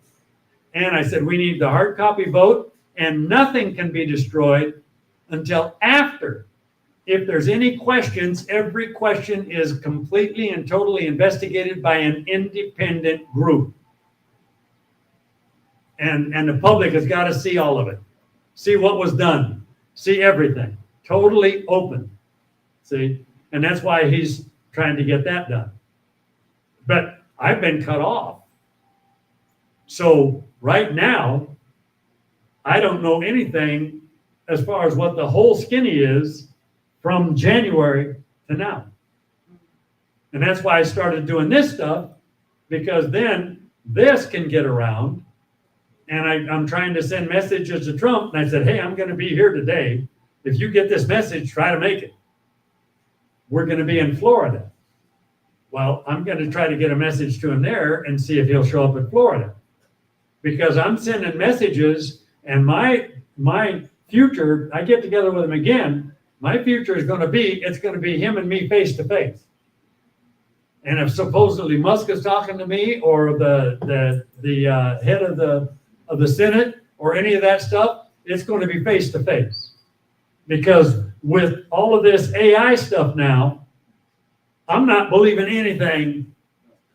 I believe that right there. You know? And Musk is there. Okay, it's in my hand. I believe it. Matter of fact, we've got to do the rifle. These right here. Oh, this and these are going to be collector's items. This book right here sold on Amazon for $5,000 a while back. They sabotaged the first book, and they didn't want me doing it and correcting it. 2 days after it was sabotaged, this was me in the hospital. They ran me off the road with an 18-wheel truck. And I spent a year in rehabbing myself. And I got the scars all over my body to prove it. See? And so, and these are going to be, I only printed 500 of these for the election. And so these, and I saved the first 40. And I think I gave away 7 of those to some people who helped in the election. So every once in a while, we're going to have a raffle. I'm going to raffle one today, even though we don't, I messed up. Yeah, we didn't have time. Yeah, I know. Hey, maybe the people will come tomorrow. I kept still, hopefully. Yeah. We're going to do raffle tickets on one of these books. Do what? $5 a raffle ticket? Oh, no. What do you think? Come back tomorrow. As you see, I got a stack of stickers right here. I was supposed to write numbers on them.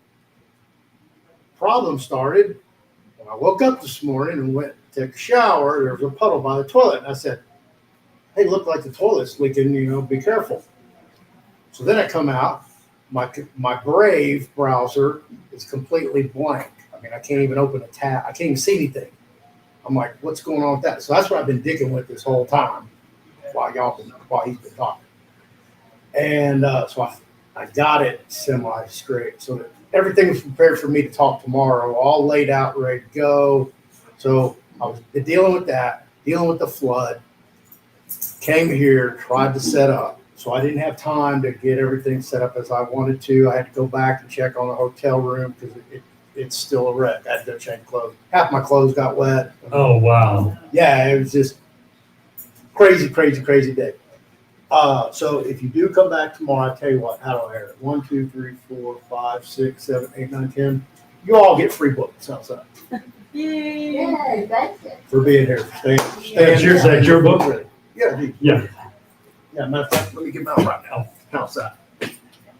I'm extremely generous. I'm not here for the money. I'm not here for fame and fortune. None of that. Well, see, one of the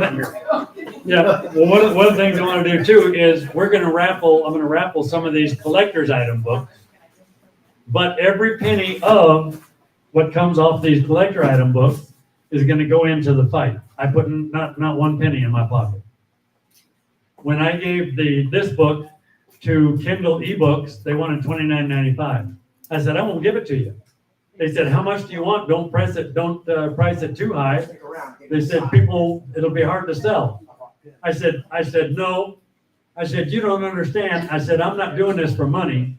I'm doing this for America because I want my kids and my grandkids to have a nation. I said, you sell that book as an ebook for under $10 or you can't have it. They said, under $10, you won't make any money. I said, well, great, because then when my enemies say I'm doing it to get rich, I can say, well, guess what? I'm a lousy get rich guy because I'm not making any money. I got a question. Yeah. Gitmo. Are they sending anybody to Gitmo? Yes or no? Well, that's why I say I've been out of touch since January, so I don't know 100% if they have or Did they do not. it before that? Huh? Were they doing it before that? They were going to, but I never got the word if they did. So apparently until January 2025, nobody's been sent to Gitmo that he knows of. That's his answer. Yeah, that I know. I don't know of any that have been. They were going to. They promised me they would. They were going to start trials, but I have no confirmation on it yet. You got one back to prove. Thanks. You said you advised Trump on some things before January. Did you ever advise him about everyone's social security that's funding child trafficking and family court? I'm not talking about CPS. That's included. I'm talking about family court. Have you told him about this? I disclosed to him that Deep State has been heavily involved in taking children away from families, kidnapping children, selling those children for body parts, selling them into slavery and into prostitution in the Arabian territories and other third world nations. Did you tell him though that Obama's Fatherhood Initiative that he signed in 2012 is the reason why mothers like me haven't seen our kids in years? Did you tell him that? I told him a lot of that garbage has been going on ever since I was in. That's been going on for a very long time. And that's one of the things that I am on him about as far as, but see, I've been separated since January. That's why they don't want me with him, because I will go the whole gambit as far as trying to make things right for, mothers who are wrong and can't see their children, etc. Supervise, if there's a problem, have supervised visitation and teach, but that's. Sign up. They can't even get that. Sign for supervised visits. They think that means you believe you need it. No, well, see, that's what I'm trying to get it done right. Okay, wait a minute and let me get the whole thing out to you, because I am pretty good at taking care of the problems. Okay, that's why I solve problems for our guys. Okay, because I told them, I said, number one, we've got to get rid of, in that situation, it's not a guilt situation until and unless the evidence is absolute that it's a guilt situation. It's to be treated as a training situation, misunderstanding situation, lack of knowledge situation. Even God says, my children perish from lack of knowledge. So we have got to treat it as though people are trying to do right, etc. And we've got to realize parents want to raise their children a certain way. Parental rights and stuff like that have got to be in place. Just because you disagree with a parent doesn't mean that the parent's a bad parent or whatever. So we've got to make some room here where parents can understand government a little bit. Government definitely needs to understand parents a little bit, because there has been little to nothing there. Our government turned into little Hitler long ago. But the judges are taking children that have been brainwashed by these narcissistic abusers into chambers. And I've asked judges, what did you do before you were a judge? One of them said I was a CPA. Then you better be doing their freaking math homework with them. Yeah. You didn't take Parenting 101, Family Dynamics, nothing. And that's another part of it. Alienation is real. And Yeah. these narcissistic men use that term against us, and then we never see our kids again. Well, see, and that's our kids are messed up. Yeah. And now us mothers who would have damn well not let them take a COVID vaccine, now we're waiting for our kids to die from taking it. And I stood against. I'm in the same situation, haven't seen my daughters. You don't understand what's going on, Noel. No, I do. I just haven't got around to all of it yet. There's a whole field there. That's what you can do. That's what Obama did. You can Yeah, say, there's a and I- bunch and of I go, stuff in that whole, and in then that I whole give it realm. to you. That whole realm of parents and children and taking the children and everything. It's vast. It is No, huge in many ways. It's cut and dry. Well, it's cut, the right way to do it is cut and dry. No. You're not following. Can I get your attention? Okay, I get calls from women like you, emails, texts. I used to get them every freaking day. I'd wake up and I'd just read these long tomes of these horror stories. yeah, he said he's seen something I'm not seeing, so I'm willing to Hang on, look. I know, listen. Hang on. Okay, so in dealing with this, I'm published 9 times in the legal books. Y'all can look me up. Floyd Pleasant Carbon the Fourth. I've litigated all the way to the United States Supreme Court, Fifth Circuit, U.S. District Courts, Northern District, Southern District, Western District, Eastern District, District Courts, Appellate Courts, Texas Supreme Court, Court of Criminal Appeals, probably 12 of the 14 courts of appeals in Texas. Look me up. Know what I'm talking about. The issue is she's raising her children right. You probably had a disagreement with your spouse or significant other. No, he just met someone that wanted to be a mom. Say it again. He met some Lebanese woman that wanted to be a mom again in her 60s. Oh, So and he she kidnapped my children. want to take your children. He saw them 30 days in 15 years. I never got to. But she wanted them, so he contested and got them taken away. Okay? She's doing the right thing. I understand. The court's corrupt. The judge is corrupt. 10 Mhm. judges. The attorneys are corrupt. Yeah. And they're taking children in a perfectly safe home Yeah, and giving them to the predator. yeah. This is happening all over the country constantly. Okay, well, apparently you didn't understand. That's why I say it's a vast field. It is a vast field. Okay. How do you stop it? Okay, well, But That's- Obama, or I'm sorry, when Yeah. Trump got in, I started a red envelope campaign. You can go put hashtag red envelope campaign, hit enter, click it, you'll see my videos. Yeah. And I called the White House mailroom. I said, what do I do? We're desperate here. We can't see our kids. We're killing ourselves or wanting to kill ourselves. We don't want to wake up. She said, send them in the same color envelope. Don't send it in white. Put the same message on the front, send them a letter. So we put hashtag drain envelope, drain the swamp of family court, hashtag drain the swamp of CPS court.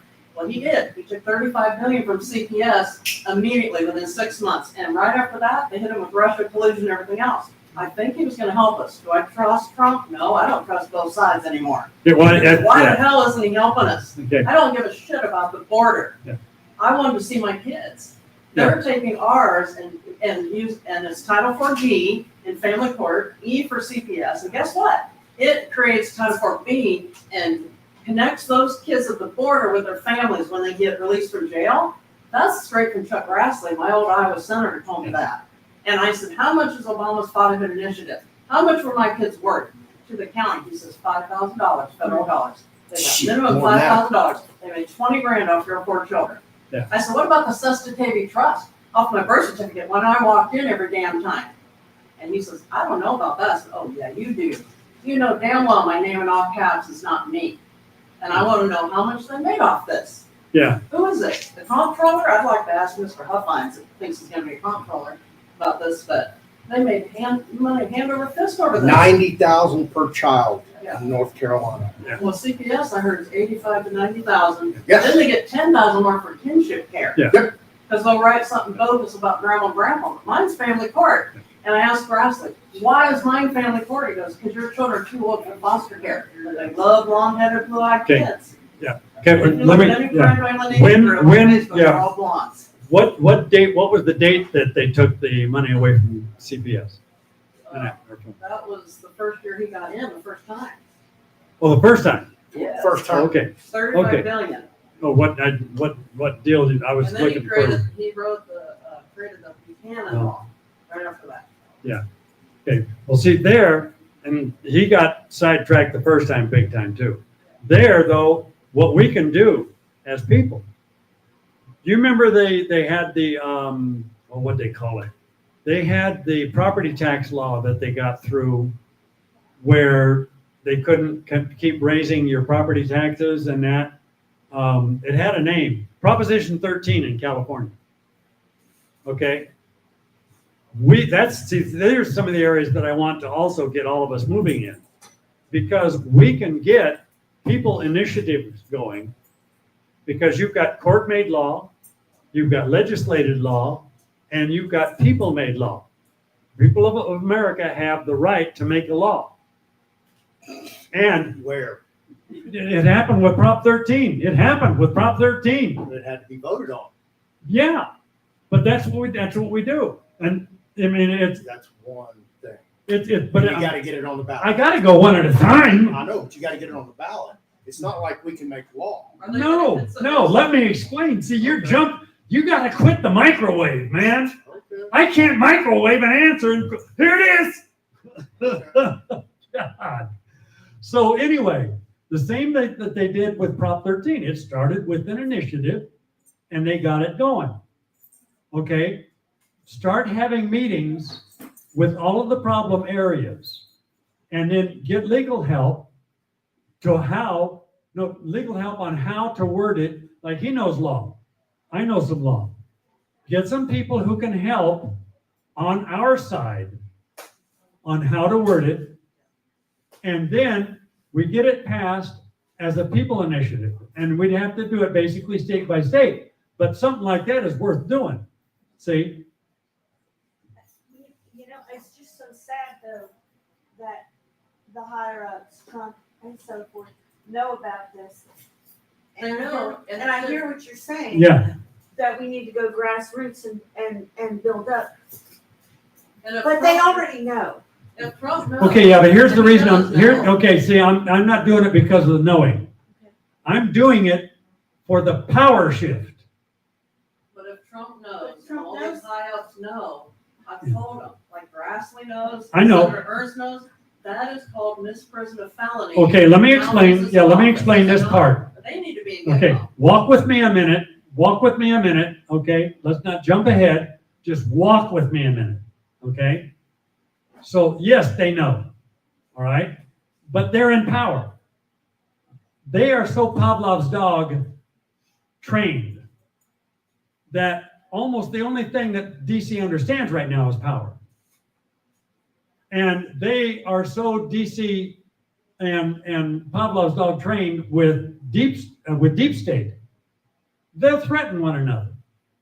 They're using deep state stuff, which is garbage, is bad stuff.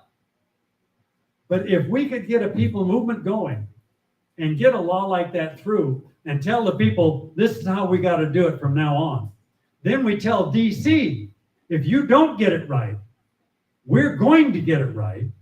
And then we have some recall elections. We could kick off recall elections, and everybody who went along with that, make a recall election and make that your topic of the recall election. Because that also causes them problems because they got to raise money for the recall election. They might be tossed out. What makes a person in a job that's not quite doing the job step up to do the job? The fact they need the money to support their family and they might get fired. We can fire legislators. Not with your name in all caps on your voter ID. Maybe with the Republic of Texas, we got a rep right there with the real government. Yeah. She's sitting right back there. Yeah, If people would just straighten up and go to the Republic of Texas and build it, then these corporations have to stand down. The state will have to stand down. yeah, That's the only way I can see it yeah. happening. Well, see, and we need to enlist all the help we can get to get America back on track. Because deep state has a gall darn army, they pill them out of the military and everything. That's what they do. They look at really talented people in the military and genius in a field or expert or snipers, etc., and they pull them out. And after the mob connection surfaced in the Kennedy assassination, they decided, wait a minute, we got to start training our own. So they started recruiting snipers into the CIA. And the CIA is the deep state hit squad. See? Because that's where they are.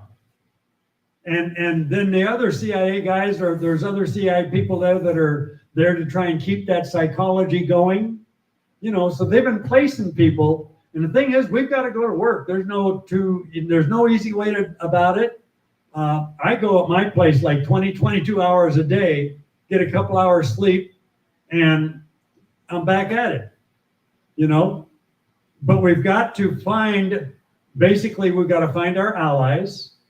We got to find people who can help. This gal back here, she can help. She knows how to do that stuff.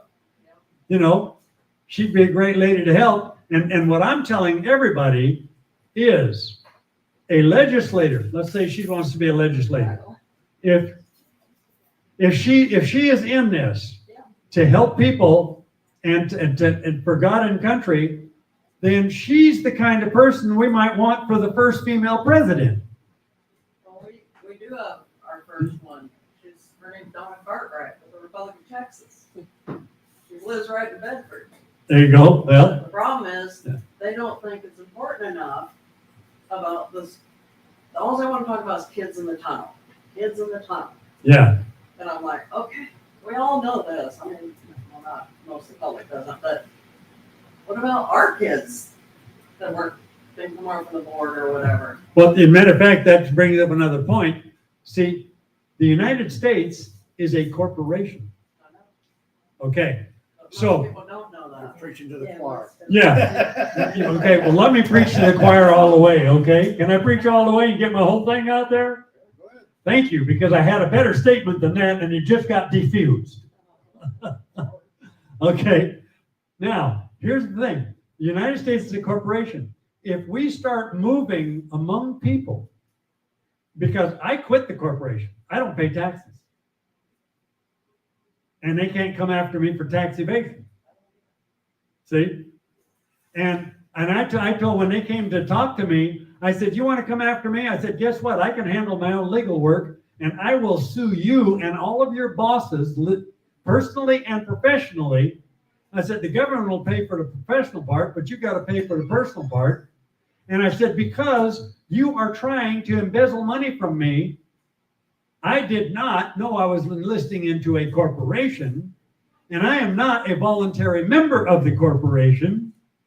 I said, I am a citizen of the United States, and I will exercise my rights and authority as a citizen of the United States, which is a republic. And so he sat there and he says, well, you know, we can take you off the tax rolls. And I said, you might as well then, because the only time you're going to get money from me is, one, if you've really got it coming, and two, if you're going to use it the right way. See? But they won't tell the public the difference between wages and income. But the more noise we make about it, you know, then the better it's going to go. And then it'll spread more. See? And deep state is the main one behind the corporation. See? I Yeah. just want to say, right after Doge came out, didn't they have something happen with the Child Protection Services? There was some kind of breakthrough. There was supposed to be some stuff there that happened. Yeah. Yeah, they were going to clean it up. Yeah. They were supposed to work on cleaning it up. I danced. I don't know Yeah. what happened with that. But They're supposed to, matter of fact, they're supposed to use Doge to figure out a reasonable, God, I even forgot the name of it now. Budget. They're supposed to use Doge to figure out a reasonable budget for all of that stuff. And they are supposed to start monitoring it as far as what's going on. yeah, the monitoring. Yeah, they're supposed to start monitoring all that. And Trump is trying to put monitoring in everywhere so we can start with all of this type of stuff. That is under Bobby Kennedy, as far as I know right now. He's taking care of a lot of those things right now while he's going through the other steps of the school business because of education, Department of Education. Yeah. And all those things. As far as I know, Bobby is working somewhat somewhere on. Yeah, they're supposed to revamp all of that, because that's one thing I told them too. I said, guys, when I was in 69, when I had run-ins with these guys, They were starting to take over education at that time. And I said, why take over education? They said, because they are our tomorrow. And I said, no way, man. And I told him, I said, you know, you've got to start teaching truth in education, because I knew a bunch of stuff about like our history and stuff. The Egyptians were in America during the time of Moses and Ramses. And I researched, and there in the Superstition Mountains, there are trails. The Egyptians had a treasure cart that had a solid, and they would use iron. When it first started, it was called iron belone, which it might have gold and silver in it. If it was mostly iron, it was called iron belone. If it was mostly gold, gold belone, silver belone, etc. Okay? And they had this iron on the wheels in a single wheel, and then they would put that thing over the ox, and they would take they hid treasures around America. And the carts were so heavily laden. I can show you a place in the Superstition Mountain area where in solid stone, this wide and this deep, a path carved into that stone by those treasure carts. And I picked up a scarab. I'm being spirit led. I sit down on this rock to have lunch. The Lord says, look down. I look down and I see an orange rock. Pick it up. I pick it up. I can show it to you. It is the royal scarab, and it looks to me like it has the symbol of Ramses on it. So it was the treasure keeper's ring. And I believe if I can get somebody to read it that'll not try and take it for themselves or whatever. I helped develop Goldfield Ghost Town, and Shoes took that. But I'm not going to give it to somebody who's going to use it the wrong way, because there are stashes of treasure in the Americas, North and South, and they're stashed 7 in a group. The 2 lesser stashes are like this, 4 points. Then 2 more major stashes are out like this, and the most valuable stash is at the head of it, and it makes an arrow. And if you go between the center of the bottom 2 to the tip of the arrow, it points to where the other stash is somewhere along that line. And one of those stashes is in like Grand Canyon, Superstition Mountain area. They found 2 mummies dating back to that date in the Superstition Mountains, and they put a steel door on it, and it's guarded, and you're not allowed to go there. They had the Dutchman story got mixed up because there was a Pinkerton detective, Colonel Crook, the Indian fighter, and a guy named Jacob Waltzer, and they thought he was the Jacob Waltz, the Dutchman. Jacob Waltz was Waltz, and Jacob Waltzer was Waltzer. They found a stash in the Grand Canyon that had quill money, Egyptian, gold frogs, gold alligators. So they found one of the Egyptian stashes in the Grand Canyon. And one of the things I'm working on, if I can get back together with Trump and everything, but I told him we got to get face to face, you know, because it's not going to work any other way, and they're surrounding him, is all of these treasures in America. The people of America should have been getting royalties from it. No income tax, getting royalties. You know, doing the government doing the right thing with the wealth, and the people of America getting royalties. See, including the American Indian people. And so that's one of my pushes that I'm pushing for. Justice in finance, justice in education, justice in raising your children. You know, it's doing right and doing things God's way, and justice from A to Z for every human being. I've got 5 questions, but I'm gonna put 3 in 1. Okay, Um, let me answer 3 of them. you talked about how you feel about Musk. So this is my 3 questions in 1. So how do you feel about the people that Trump has put in power, Pam Bondi, the people in the FBI, okay? That's the first part of that. Musk brought in his Doge guys. Knowing how you feel about Musk, what's your opinion on maybe how we should feel about the guys he's put in there? Big Balls and all the others, whatever. And my third question is, okay, that's one. Is General Flynn still close to Trump? And, go back to my other part was, are there any reps in the House or the Senate that maybe you have feelings that we can trust? Yeah. That you could name? Yeah. They all are kind of like playing the DC game, Right. And it's really hard to change. But there are a bunch of them, if they see us moving into power, they would love to go with us. That's why they loved going with Trump in the beginning, and went that way and things went pretty good. Then they cut me off, and they don't want me talking to him because he actually has followed very closely when I warned him about something, etc. And I know he wants to do right. When you're surrounded with nothing but lies, it's hard to find the truth. But do you have any names specifically that you can give us? I'm lousy on names. When I got out, I had a week of missing time, and they focused on names because they didn't want me remembering the names of the people I worked with and everything. Now, Pam Bondi, she's a tiger. I do like her. And Sister Corn in the faith group, I love her. Those guys? Huh? What about all these young men that Elon brought in? All these. I am very concerned about anything Elon Musk brings in. Because now, I told Elon, I said, you know what?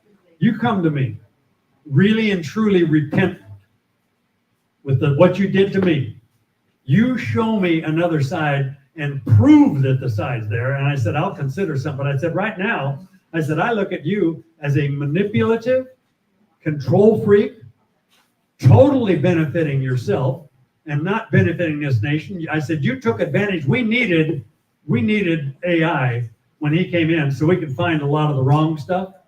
I'm the one that told Trump and all of them about the oil field that goes from San Diego up to San Francisco that's got 3,000 years of oil in it. We've never had an oil shortage, What about General Flynn being close to Trump still? Flynn was good. I'm not 100% sure where he is now. He was good, but I'm not 100% sure. Right. Hey, it is a pleasure to meet you. Wow. Yeah. Great honor. Amen. And God, give birth to the Republic again. It's coming back. It's Yeah. coming back. And I got random fire nerves because I was exposed to Agent Orange and Camp Lejeune, all of it. I've been hit with all of it. But matter of fact, that's why I had a Rod Lamos earlier, because there's something about like a beer and squirt or beer and 7-Up that actually, otherwise I'd be going like this. And so I took that because then I can at least get a nice Noel. There you go. See? Out. Oh. And then, and I'm going to have you write something for me. I got my Noel because I'd have a hard time writing whatever else. Okay. But this is to our Republic leader here. She's the leader. Over there. Oh, where? I brought that one. She's coming up front. Just come Are wide. you coming up? Oh, okay. But you're for the Republic. Yes. Okay. Yes, we're all with it. Okay. Yeah, we're all Yeah. with it. Okay, then. And And then here's mine. I'm All you next. are with the Republic? Yes. Yeah, they're very aware Everybody? everything. Yeah, we're pretty Y'all aware. know Sandy? Lieutenant Colonel Sandy Miraki? Okay. That's not the Republic. That's the other Republic of Texas. Yeah. A different republic. yeah, there's a Yeah. different guy that claims to be president. Oh, yeah. It's not Mike Blackwell, I assure you. Yeah. There's two Even Republics. Yeah. GoDaddy And knows if you that. would, There's Are you in the one. old one? Now, is that a Republic? There's only one. Are you in the old one? We're in the one. We're in the one. The The one. original one? The original. Mike Blackwell's got a lot of stolen valor. Well, all of you who are for doing things the right way, You can write in your deal And from Sandy me. says there's You know, she's a my governor. prayer is God give birth to the You republic can't be a governor in a republic. again. We're born once. Now we got. Now it's cool. See, we were born once. Now we got to be born again. Floyd, Very perfect. Thank you so much. Looking forward to it. or when you- Thank you so much. Gosh, I can't remember. I watched a woman about the Republic. Oh, what's her name? She's not really. She just thinks she is. Sandy Marathi? She thinks she's a governor. You can't be a governor in a republic. Oh, you know what? Oh, these are the new ones. Yeah. But you can't be in a republic. She's crazy. I'm I'm sorry. I've had her on my show. You can go watch her. We definitely want to get rid of the You need to corporation. meet- That's for You need to sure. meet someone like Susan Miller or Donna Cartwright instead. Or Billy Ford. Have him on your show. He's the real deal. Yeah, he's so nice too. Okay, what are these names? Are they in this paper? That's the real republic. Oh, yeah, I forgot. Yeah. If somebody needs him to sign also. No, Sandy's not. No. She thinks she's a Oh, republic. God, I'm all right. Who's the other one? Donna I was waiting for Cartwright is another president signature. of the Republic. Okay. Oh.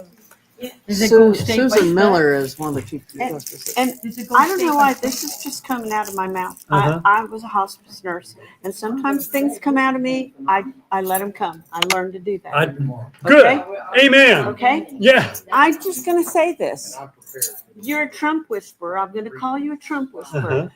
Whisper what this woman and other women like her. Please whisper that. Oh, And I know you believe have me. a list like that, Yeah. but you got to whisper it like from her. Oh, I yeah, know because yeah. you're military. I'm married to a I military got a guy. whole book. I I get got a you. book of 72 But- of us victims in a But book. she needs to If you talk get a chance, get that to me. Get it to Floyd or I gave it to whatever. Robert Morris. I whisper to He Trump didn't- all the time on doing the right stuff. So That's it's why just they don't heavy want on me near him. I just want you to connect. That's all Yeah. I'm gonna say. Thank you. Yeah, beautiful. But yeah, and I appreciate you being here and bringing that up. And I'll give you my email.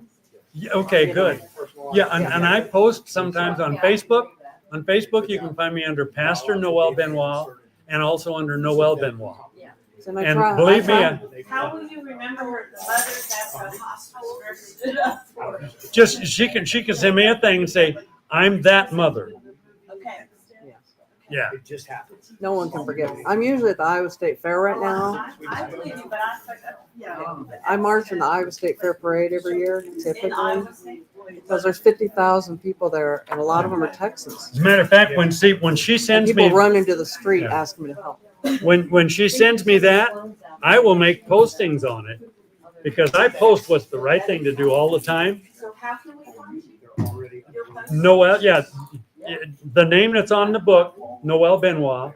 Just search that on Facebook, and then I also post on Truth, where on Melania and Trump's, yes, on their page, and then I also post on X, and I also post on Instagram. And you'll post on all of them under your name. Yeah, and then also if you guys go on, say, you can say things like, Noel, this gal really is, we know her, this is really a good one, right? And please, Mr. President, get face to face with Noel again. Mr. President, get rid of deep state killing your messages to Noel, that, and things like that. We're for Noel. We know you need him to be your conscience or whatever. Things like that. And then write to Mar-a-Lago. See, that's 1954, MJ12. So many. Can I take pictures of this? I mean, they are so short on ads. I'm trying to on Truth Social, it's together, and it shows that it's them, and there's a lot of their family stuff on it. What do you If- put? How do you find your name? Noel, How do I find you? and then Benoist. There you go. And then I'm on Facebook as Pastor Noel Benoist, and also as Noel Benoist, and once in a while as Apostle Noel Benoist. Okay. or Apostle Noel. YouTube. And then Instagram, the same Thank you, way. sir. I wish I You knew how to bet. use Instagram. I don't. I need it. Well, see, they were my kids, so otherwise my kids would have taught me. Yeah. But I don't know. Instagram posts pretty much the same way as like Facebook and stuff. Yeah. I need to learn how to do that. And then you can pick friends that you want to send it to, you know, and if you've got a Facebook page, Instagram will now post on Facebook too. If There's you, my, there's my email, jodymueller65@gmail. There's my number. okay. And I'm on Facebook under Jody Mueller. Oh, did you do this? Yes. Oh, You beautiful. can tell I'm mad when I write it too. Okay, well, yeah, I get that way too. This is all about the Title IV I was telling you. Uh-huh. And this is about our name in all capital letters. Yeah. These are videos that I've watched and I learned from. I've learned a lot from this guy in Wing, UK. Yeah. He says if they just learn about family courts, the Achilles heel, and everything else will fall. The Yeah. mortgage fraud, the vaccine profiteering, everything. Okay, see what I'm gonna do here. You probably had bans on people. I guarantee their names were in all caps. Oh, I believe that, but I was oblivious to that when I was, I just want to take care of my family and my papers. Right. I didn't even want to talk about And finance. probably if they made you sign anything, you should have it on a black pen. Because ink matters. Well, I mean, we were always told this was. Is it black? It could, no, it didn't have to be black. So when we do it in black, like that's why they made us in school do it in black. And that's a black and gold, because that means you're dead. So all the porn that's going into schools doesn't matter, because those aren't kids, those aren't children, those are. So they're children. Yes, and then Yeah. this is what I would see. I'm for the nation. Private funds, you know, going Hang on around. 1 second, let me kill the video. All right, everybody. Thank you for watching. That was Noel Benoist from the Skypony Gallery live. And I will see you guys tomorrow. Hopefully tomorrow will be a better day. My hotel flooded. That's how I started off my day. And of course, technical issues. When you're dealing with an NSA whistleblower, you know you get jacked with. So that's it. I'll see you guys tomorrow, 1 to 5 Central Time. I will be live. I'll try to come on a little bit earlier. Thanks everybody for watching and have a great. Thank you for hanging around after the show. I want to present to you Tailor Made Trust, featuring Ann LaFleur's Trust Series, available at tailormadetrust.com, as well as thefearlessfloydshow.com store. Here are a handful of the available trusts that can be built, custom tailored to your needs and desires. 25 different trusts, plus the DNA Trust Addendum.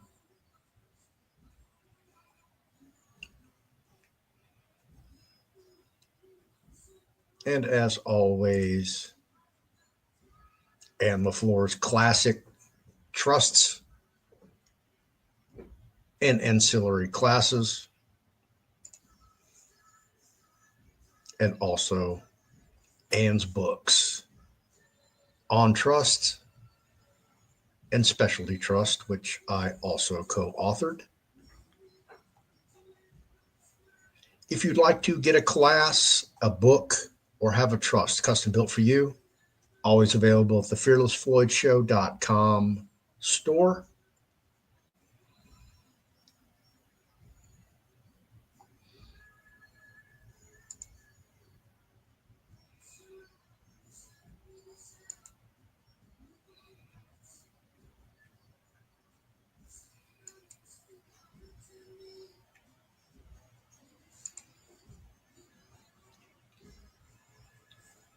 And I'll see you in the next show. Thank you for watching and have an awesome day.